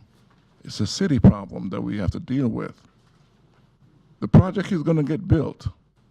It has met all the LDC requirement that we as a community, the board, commission, and have agreed to, that if the project meets those requirements, then we should go ahead and approve it. My emotions, my belief, my want and desire, my looking back at what happened before or after, you know, is going to decide for me which direction to go. However, like some of my other colleagues have said, it has met the requirement. No matter how much opposed I am emotionally, no matter how much opposed that I cannot see the beach, no matter how much I want to drive down A1A and not be reminded of our neighbors to the south, I have no choice but to say yes. And it's not that I believe in the project, but because I took an oath that says I would abide by the LDC. And for me to go otherwise, I would not be able to do my job. Thank you very much. Mrs. Fayed. I am happy that we have some development on this corridor of the beach. You know, coming here back in 1990, nothing has changed as you go across that bridge but the bridge. The bridge was the only thing that changed. And I think for us to have the bridge with the improvements leading to the beach airside area, it would make a very nice improvement in that area and also represent and say something positive about Daytona. We have a lot of young people coming here. I think I'm still in that category. But we have to have something for them to enjoy. And I think with the hotel being developed, it will also bring more tourism in the area. We have the cheerleading competitions that come here. They need somewhere to stay. We have people that come here for spring break. Even though we don't promote spring break, people still come here. We need something for them to enjoy. And I think that developing that area, because really that's the peak part, ending part of Daytona before you go into South Daytona. So we need this. So I will be supporting this tonight. Okay, with all that's been done and said, may I have a motion, please? Yes, Mr. Chairman, provided all LDC modifications are accepted, move approval of agenda item number 4, plan development rezoning, DV 2022-155, Silver Beach Condo Hotel PD revisions. I second. Second. Been motion properly second. All those in favor, let it be known by saying aye. Aye. Aye. Opposers have the same right. It carries. Thank you. Thank you again.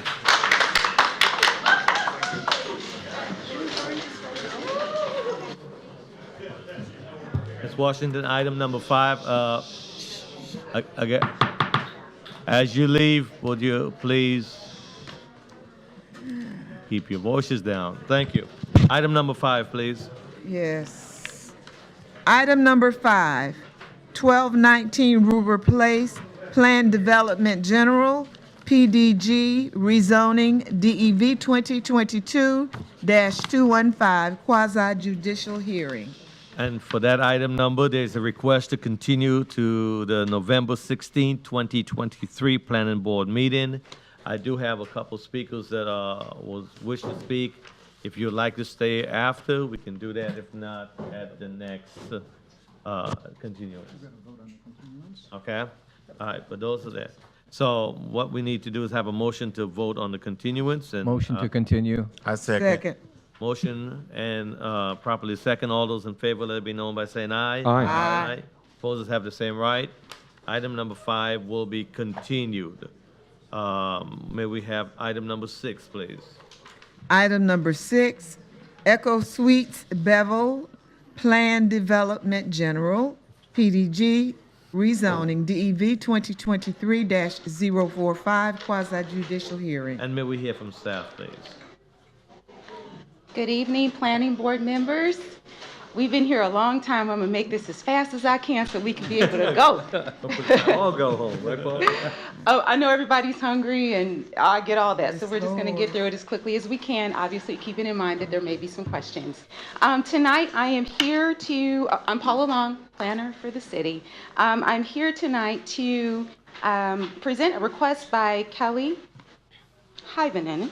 I know I didn't say that right, even though I asked for the correct pronunciation, please forgive me, of Land Development Strategies, LLC, on behalf of NSB 103 Development, LLC, who are the property owners, to rezone 2.98 acres of plus or minus acres of land from Plan Development General, PDG, also known as the Andros Isles Plan Development, to PDG rezoning, and a new plan development allowing for visitor accommodations hotel use. As you can see, the site location here is west of Andros Isles Boulevard, south of the I-95 northbound Bevel Road off-ramp. The aerial does show that the property is vacant and undeveloped.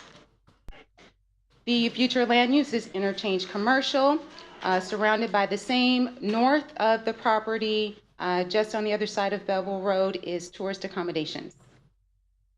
As mentioned already, we have Echo Suites PD here. Current zoning is the Andros Isles PD, being rezoned to the Echo Suites PD.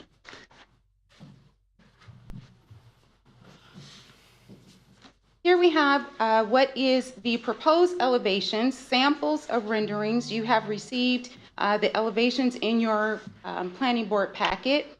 The elevations here for the rendering are provided so that you can get an idea of what that is going to look like. And the reason why is because we have a couple of requests for modifications only on architecture. The requests are actually related to the wall plane change, mentioned obviously in detail with the waiver and benefits letter that was attached to your planning board packet. This does show what it's going to look like, a general idea of what it's going to look like at night. The other change is related to the amount, space of windows that are required, asking for a slight modification on that, as well as the additional, the northwestern as well as the southwestern elevations for those plane changes and the roof line changes as well. Parking, no modifications to that. It will satisfy LDC requirements. The proposed plan there, as you can see, it is also going to satisfy the requirements for the 50-foot scenic. My brain is completely gone. 3 hours, my brain is completely gone. Please forgive me. So it is going to satisfy the requirements of the 50-foot scenic thoroughfare overlay district. So that's not going to be impacted. The next slide here does show the parking there. The green is showing the 50-foot requirement for the STO district, and the yellow represents the actual development for the building. There has been a site plan that has been submitted concurrently, and these additional information were taken from that site plan. You were provided that number in your planning board packet for the benefit of you being able to look it up and be able to see what those changes are actually going to be. Modest signage at this property. There's a monument sign that actually is going to go, and it's a little bit small for you to see there, but on the westernmost portion of this property is where the monument sign is going to go. There's also going to be wall signs on the northeastern as well as the southwestern portions of the property, and then one at the entrance of the property as well. I do want to point out that in addition, there isn't going to be any entrance onto the property from Bevel Road. That entrance is actually going to take place on Driggs Hill Drive. The only use that is actually going to be at this property is visitor accommodation, specifically a hotel use, perfect for this particular location with it being literally right off of the highway.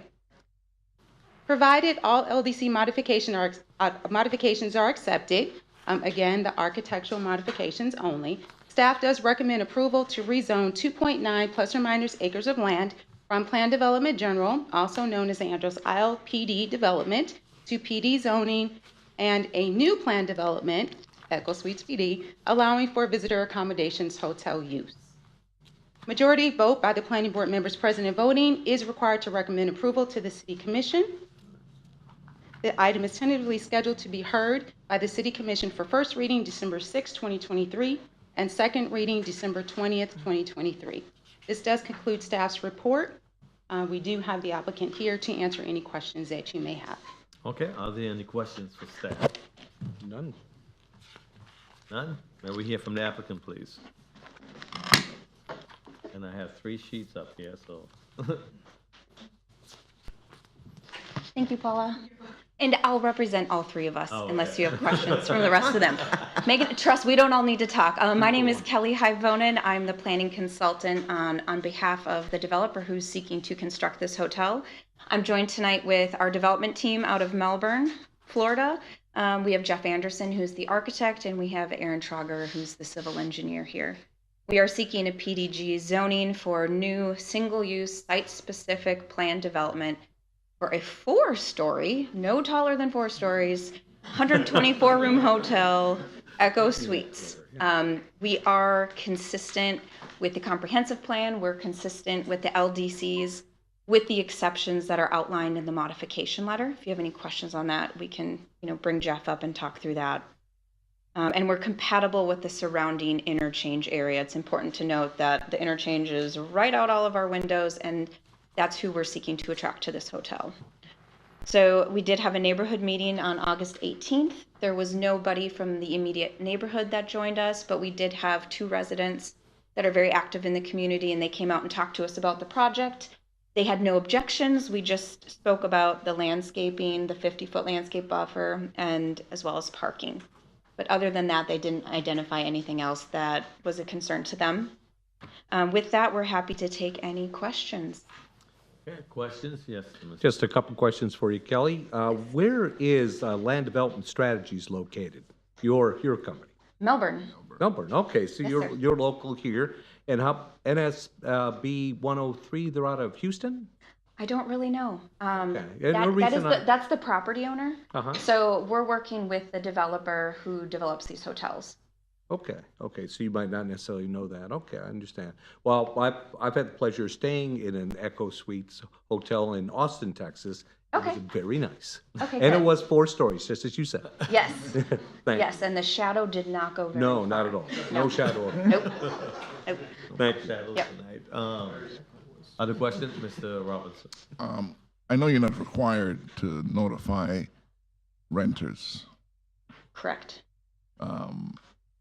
Did you attempt to notify renters? We notified the property owner of the apartment building, so they would have received that notice. I don't know how to notify all of the renters, but we would have expected the apartment company to notify all their residents. Okay. And Mr. Robinson, just a reminder, when they do the neighborhood meetings, they do have to post the property with signs to let people know that there's going to be a meeting taking place. I didn't see the sign notice. We actually drove past today, so there's one sign on Bevel, kind of close by the gas station. It's orange. It's a big orange sign. And then there's also one, we put it on Driggs Hill, facing south. You were just looking for a picture in your packet, right? It's in the packet. I can show you on my phone. You want to see it? Evidence. Evidence. Okay, thank you. Yeah, you're welcome. Are there any other questions for applicant? Okay, thank you very much. You spoke for all 3, so those are the only green Yes. forms I have. Is there anyone else that would like to speak for or against this item? Okay, thank you very much. May I have a motion, please? Yes, sir. Provided all LDC modifications are accepted, move approval of agenda item number 6, Plan Development General Rezoning, TV 2023-045 Echo Suites PD. A second. It's motion, properly second. All those in favor, let it be known by saying aye. Aye. Opposers have the same right. It carries. Thank you so much. Thank you. You're welcome. Have a good evening, bud. may we have item number 7, please? Excuse me, what happened to number 5? It was continued. It was continued.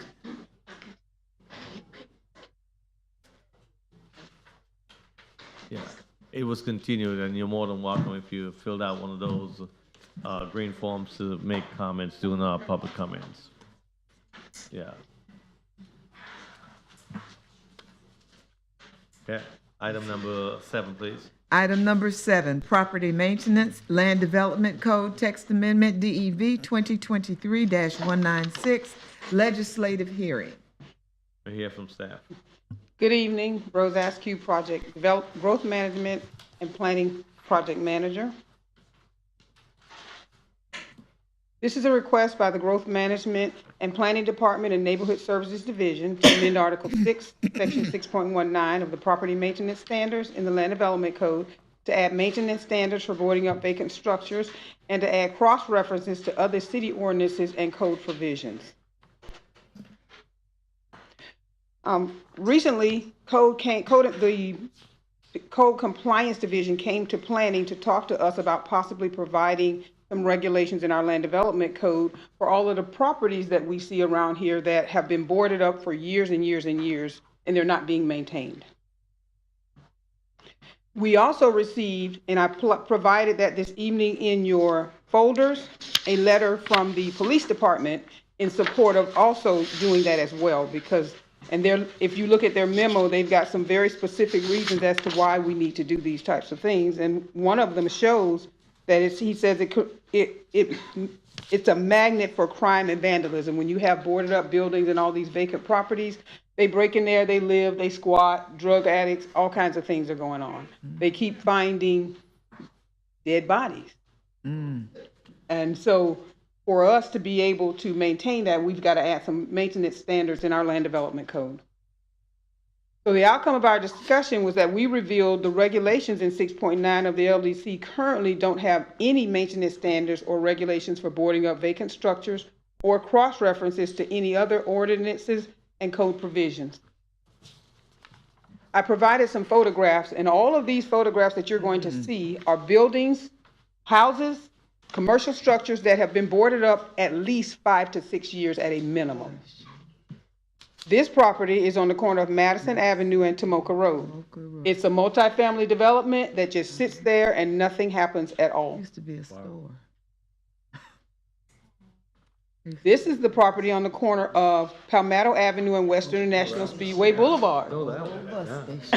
The old bus station. This is a single-family residential home on Hartford Road. And I think this is the property where Mr. Sykes, who is the code enforcement manager, said they haven't even been able to reach the actual owner of the property. So it's just boarded up and it's just sitting there. They don't maintain it at all. This is the gas station on the corner of International Speedway Boulevard and Ridgewood, right across from Walgreens. This building has been boarded up over 10 years with absolutely no activity going on. So, to address the deficiency in regulations, staff is proposing to add section 6.9C, vacant buildings, to the Land Development Code. The new section includes the following regulations. It gives a maximum amount of 120 days for buildings to be boarded up unless a waiver is granted by the chief building official. It says the chief building official's decision shall be based on public health, safety, and welfare. All vacant buildings or buildings authorized to be boarded up shall be maintained as follows. Materials have to be used the materials used to enclose the building shall be neatly secured within the window and door openings and shall be painted to match the rest of the building to the greatest extent possible. And we say greatest extent possible because these are old structures. And so we know you're not going to be exactly able to match it because the paint has faded and different things have happened, but you have to at least try to match it to the greatest extent possible. And the second one is we added a cross-reference that says in case there's a conflict between the provisions in this section and other provisions in this code, the International Property Maintenance Code, which is the IPMC code, which what code enforcement uses, and the Code of Ordinances or any other city ordinance the more stringent requirements shall apply, meaning the most that's strict, to make sure that we are trying our best to do everything we can to improve our neighborhoods. Part of the problems that we have with neighborhoods, values are going down because we're starting to have, we've had for years, just streets that have nothing but boarded up buildings because either the owner died and the children own it now, or someone has purchased it that doesn't live here, that is just an investment for. And so even though that may be the circumstance, we still want our properties to look well, so that when people come here, it just doesn't look like Daytona Beach is run down. So, staff recommends approval of the proposed text amendment to amend Article 6, Section 6.19, Property Maintenance Standards of the Code, to add maintenance standards for boarding up vacant residential and commercial structures and adding text that cross-references other provisions of the code, the International Property Maintenance Code and Code of Ordinances. A majority vote of planning board members present and voting is required to recommend approval to the City Commission. This concludes staff's presentation. Okay, questions for staff? Yes, I do. Okay. I want to say that this is one of the things that gives Daytona Beach a bad name. This is years past due.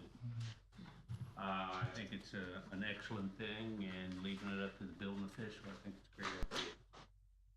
Thank you. Yeah, Mr. Robinson. What is the consequences if they don't follow through with your? It's whatever the requirements are in the property maintenance code. The property maintenance code is what regulates buildings and those types of things. So that would be a question for code enforcement. If you'd like a more definitive answer, I can propose that question to them and provide you with a response in writing. Yeah, I'd appreciate it because I love I thought this was already on the books. No, sir. So I love what you've done, except there is no, like if you don't do this, what is the consequence? Well, there will be. It will be a code enforcement violation, and they'll start proceedings on a violation of the Land Development Code or the Code of Ordinance or whatever one would apply in that case.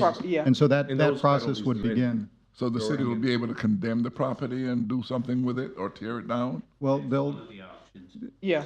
Okay. The property maintenance, the IPMC code is part of our land development code. We adopted that code as part of our land development code, which is what code enforcement uses to enforce these types of things. But right now, because we don't even have it in our code, it makes it difficult for them to be able to do it. Okay. So you're putting teeth, there is teeth.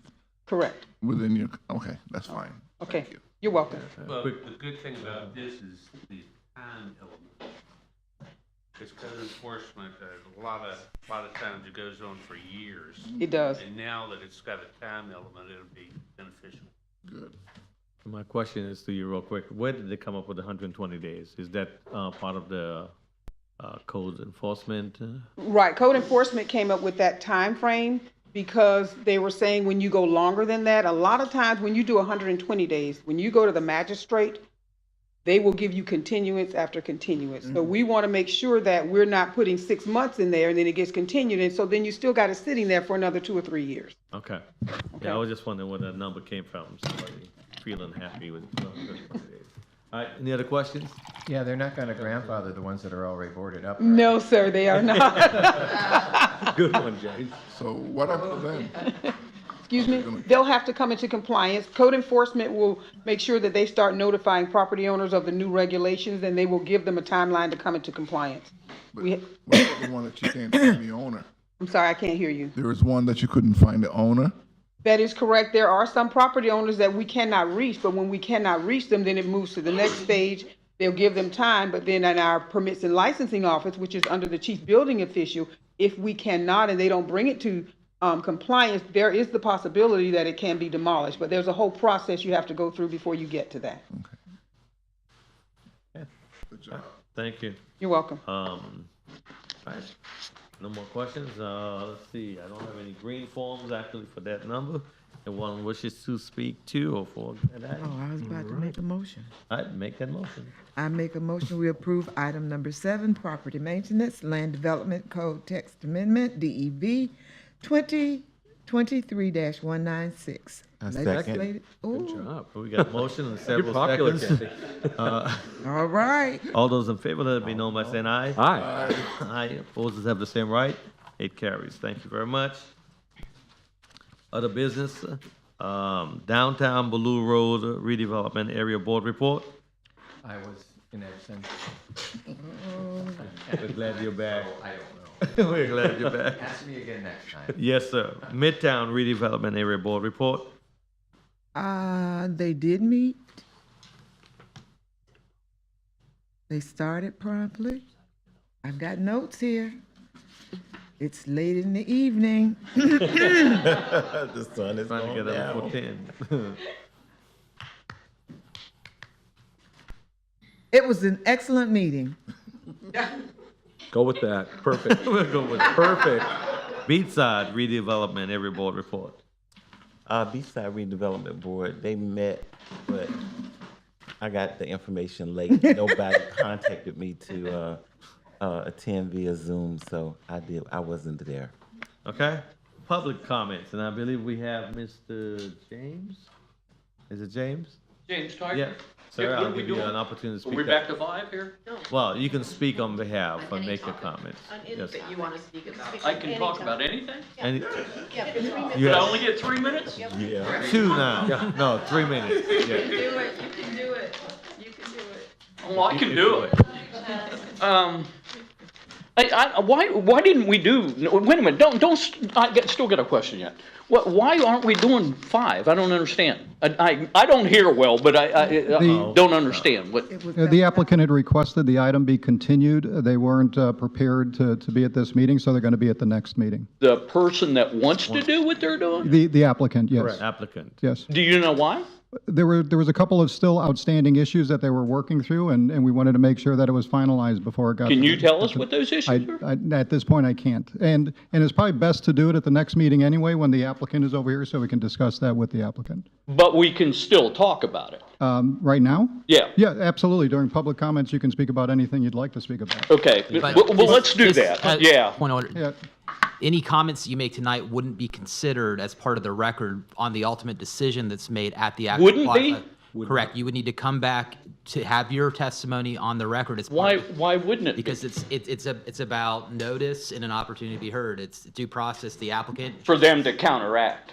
they should have an opportunity to respond to your comments. So the board can't actually use what your testimony is here today as part of their decision-making process at the next hearing. Then why did you let somebody if- stand in and talk for somebody else tonight? We Can did I- not. We didn't. The reason we didn't is that the rules don't provide for a representative to speak on behalf of another citizen. You're saying that I could have somebody speak for me? No. No. No. Not you. No. Well, I'm confused. But what I was going to say is, if you can't be here for the next meeting, you can put something in writing, you can give it to us, you can give it to the staff, and we will include it in the packet that goes to the planning board at the next meeting, so they'll be able to have Do for the you record. know when the next meeting is already? November 16th. Oh, Jesus. Boy, everything just keeps getting knocked back. Okay, would you like to speak now? Yeah, I'm going to. I got a vent because I tell you, this neighborhood's getting steamrolled. It is, and it's all about this neighborhood again. And I tell you what, what I found out about this project, which is 2 houses down from me now. Okay, so I've already lost across the street.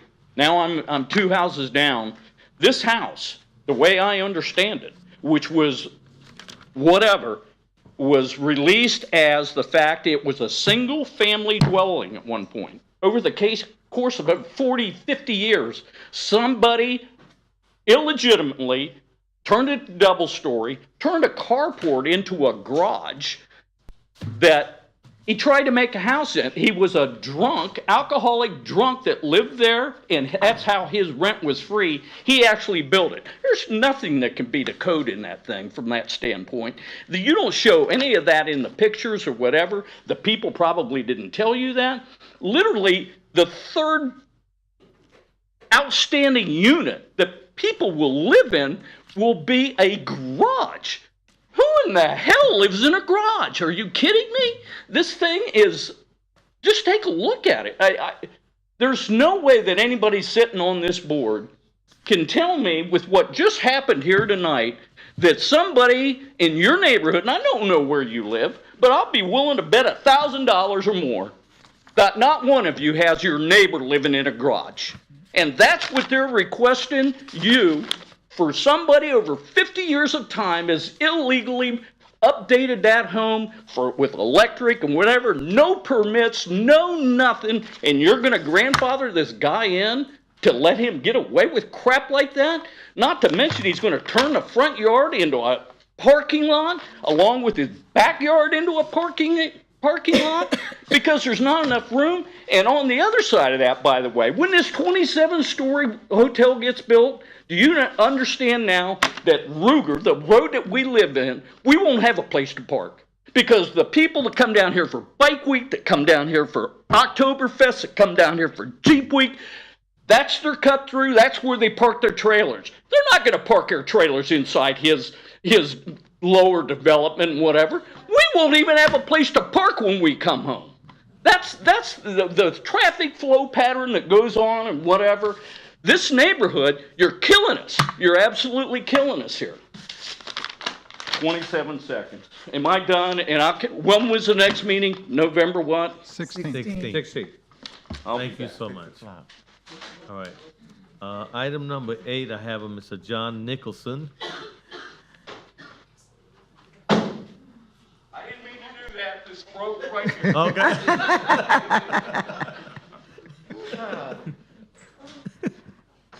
It's not late, it's only 9:30. This is for you, Miss Washington. I've been working on this for 25 years, so she's heard it once or twice. One of the things I'd like to mention is we went through a land development code and it wasn't mentioned. About 28 years ago, we had a problem with the merged land. Somebody on South Beach Street had a property that was maybe 20 feet wide. They wanted to put a 25-story building on it because they could use the submerged land to do it. And so I asked, because we had a problem there, and then we had a problem north of the Seabreeze Bridge. When they built the bridge, they dumped some trash into the river, and they called it an island. Somebody bought it and wanted to put a marina there. All right? So I asked, would you all take a look at it, because both of those are now gone, to change it so it doesn't happen again. So for 25 years, and I'm going to ask again tonight, please look at it, discuss it, and see if you want to do that. Okay? See if you can change that. Secondly, floor area ratio. Oh, God. All right? Density is a value. We were arguing that tonight. All right? Too big a building. When you get cities that grow up, they get more dense, more populous, the downtowns get taller, more dense. That's what you want. You want apartment buildings downtown so that people can shop and do all that kind of stuff. The idea of going out and developing every single inch of your property, all those trees bulldozed down, you don't want that. You try to keep them close together. All right? So floor area ratio, I'd like you to look at.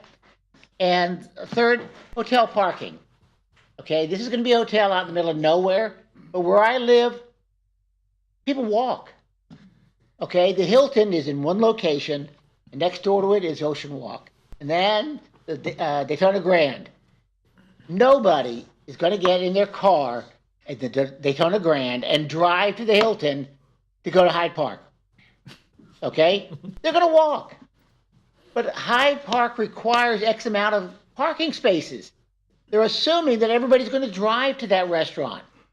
The people that are in that hotel are not going to drive their car from one parking space to the next parking space just to eat at their own hotel.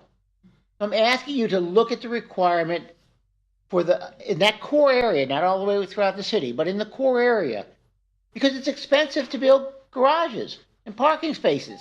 Yes, thank you very much. All right. Appreciate it. Ms. Holly Beckwith, please.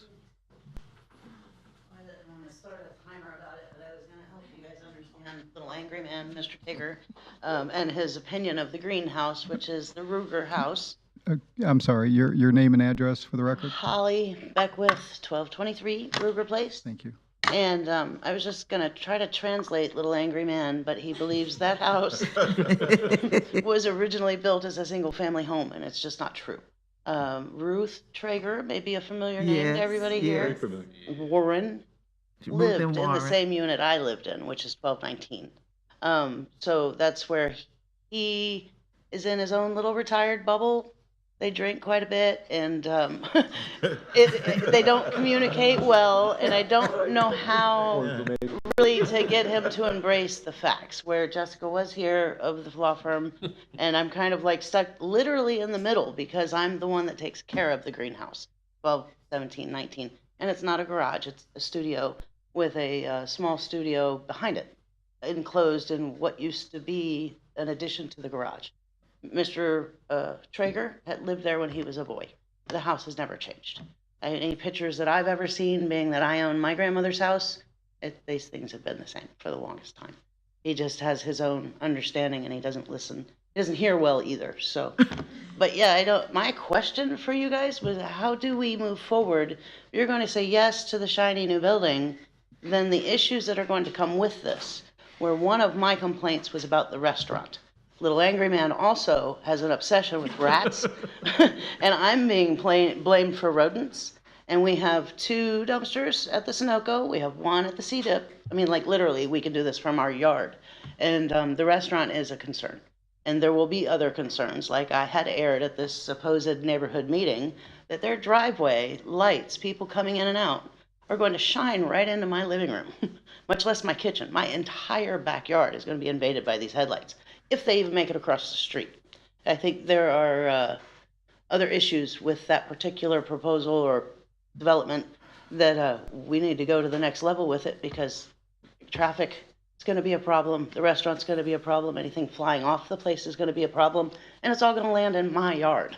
All their lights, everything. I like my little piece of sanctity, as I call it, and I planted a tree for this many, many years ago. It's there. You can drive by and go, she knew this was going to happen. So now I have a second one coming, and it's going to block their view. They've cut my bamboo so they can see the sky. I took real estate law. I understand the bit about a view. It's everything else that's agitating me. So I appreciate you guys being here. I'll do what I can to schedule being here. Stick around. We've got a lot of big things going on. I don't think that was a really wise vote, but whatever. If it keeps Eddie happy and we get a cabana out of the deal, and I was going to ask, what happens when I want to go jump in the pool at 3 o'clock in the morning? Yeah. We're going to have to be able to. Thank you very much. And Ruby? What else am I going to miss if I just walk away? All I got is the end. Sorry. Ann Ruby, 137 Park Avenue. I wasn't going to say anything tonight, but I just wanted to respond to John's comment. I'm a city girl. I love dense neighborhoods. I love tall apartment buildings. But that's not what's being proposed at Silver Beach. Don't confuse a hotel with urban density. And going back to that, Mr. Merrill told me as we were sitting there that they could build taller by right if they were willing to sue the city to use the average setback. So when you say that they're building within the format of the LDC, they are not. They're building with the standards that they want to set in place on this PD. That's different. If they were going to build according to the LDC and they wanted to challenge the average setback, maybe they could go to 1 million stories, 9,000 feet. But that's not the case. You gave them a big gift, and you did not listen to the residents at all.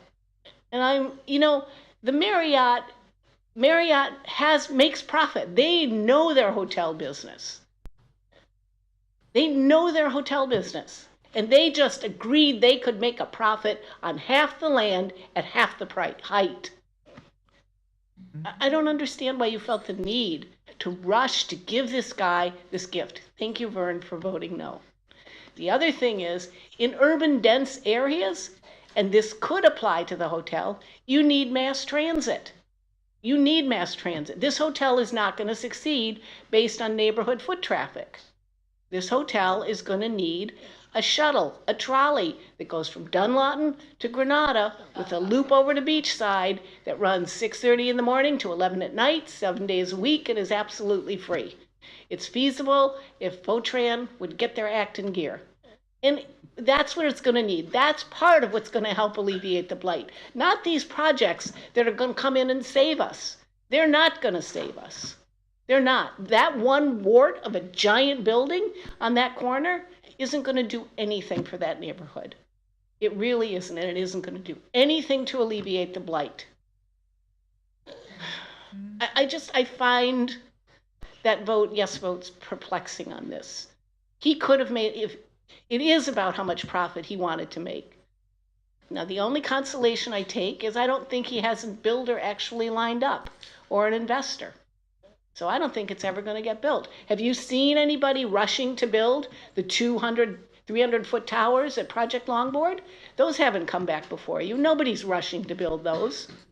Nobody's going to insure them. So anyhow, I'm done venting for the night. Y'all, thank you very much for your service. Appreciate it. Thank you. All right, we have board members' comments, and under that, we have affordable housing Can I, presentation. can I before, under staff comments? Oh, staff. I missed you. Just because the evening isn't long enough, I just wanted to add a couple things.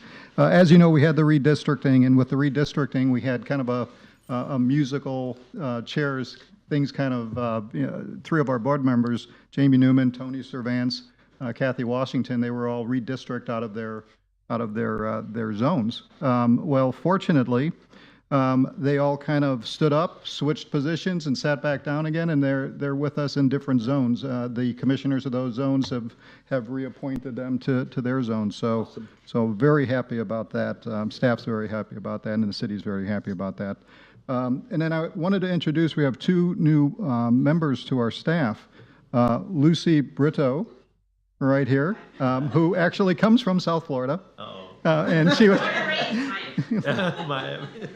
But she's local now. She's retired and she's with us, and she's with us part-time, and she's doing minutes, and she's doing some other things for our staff. And I don't know if Melissa is here.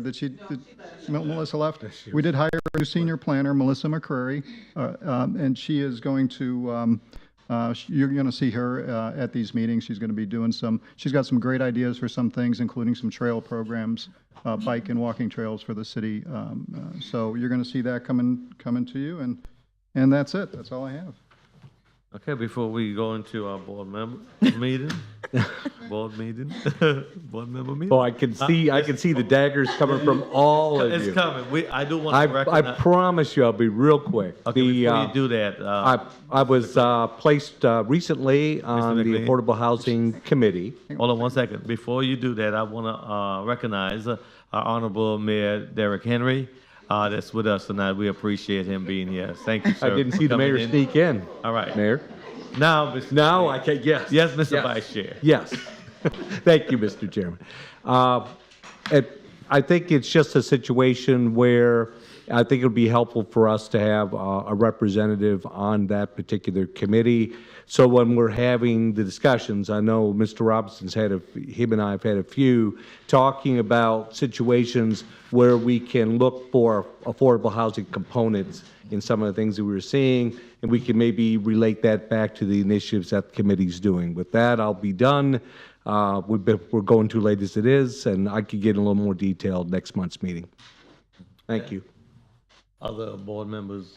Yes, Mr. Robinson? Thank you, Mr. Chair. You can time me. I'm going to get you for this, Mr. Chair. No, I just welcome Mr. Mayor. Nice to have you here. You know, one of the things that Daytona Beach needs to look at is why people come here or why they don't come here, okay? And we try to attract a lot of families, and families like to hear the area, but it's after they've been to Disney World, SeaWorld, etc., you know, on their way home. The old Daytona will never be, but it is part of our heritage. When we look at investment, not because somebody has a lot of money, right? We have to also look at the residents. We got to look at the compatibility. We have to do the quality of life and the kind of jobs that are coming into our city. You know, we can sit here and vote in hotels every day, but the hotels are bringing in not the high-paying jobs. Okay, we had an opportunity, like the gentleman says, to bring in those high-paying jobs. And if we want to get rid of the blight, we have to get better neighborhoods, and better neighborhoods says better paying jobs. When we look at affordable housing, an apartment costs $1,200 a month for a one-bedroom house. A maid janitor is going to make minimum wage, and that can barely sustain a family of 4 or 6. Okay, so when we look at, it's a beautiful project, but I voted for it because there was nothing else along the LCD that says I shouldn't. Okay, even though my esteemed residents can say I could have. All right, but if the residents wants to keep out or to maintain that kind of quality of life or life, they need to become involved with their elected representative to make adjustments to the LCD. The developers and the planning board, I said it before, make a committee so you can establish and upgrade the rules. Growth is inevitable. I love change. If we want to attract the younger people, we have to have entertainment. That one hotel is not going to bring in the entertainment. It is far from the section of the beach where the Ocean Center is, the Ocean Walk, and all the major attractions are there. The city decided years ago that Seabreeze is where all the clubs are and the entertainment district is going to be for management's sake, because they could not manage all the actions with the different events that happens on the beach side. And the beachside residents complain. Okay, it's a tourist area. We have to learn how to manage a tourist area so that when we say, welcome to Daytona Beach, the famous Daytona Beach, what makes it famous? And it's all about branding, not so much about how high we can get. If I wanted height, I go to Miami, I go to New York, or I go to the big cities. That's not why people move to Daytona. And you guys do a good job. I appreciate it, and I appreciate the opportunity that you give me to say something, Mr. Chair. We're cutting your time. I said 60 minutes. We're cutting your time. 60 minutes. Again, personally, I just want to say thank you to all the staff and all our citizens that came tonight and voiced their opinion. We appreciate that. And to all our board members, thank you very much for serving, taking your time to be here tonight. If there are no further questions, meeting adjourned.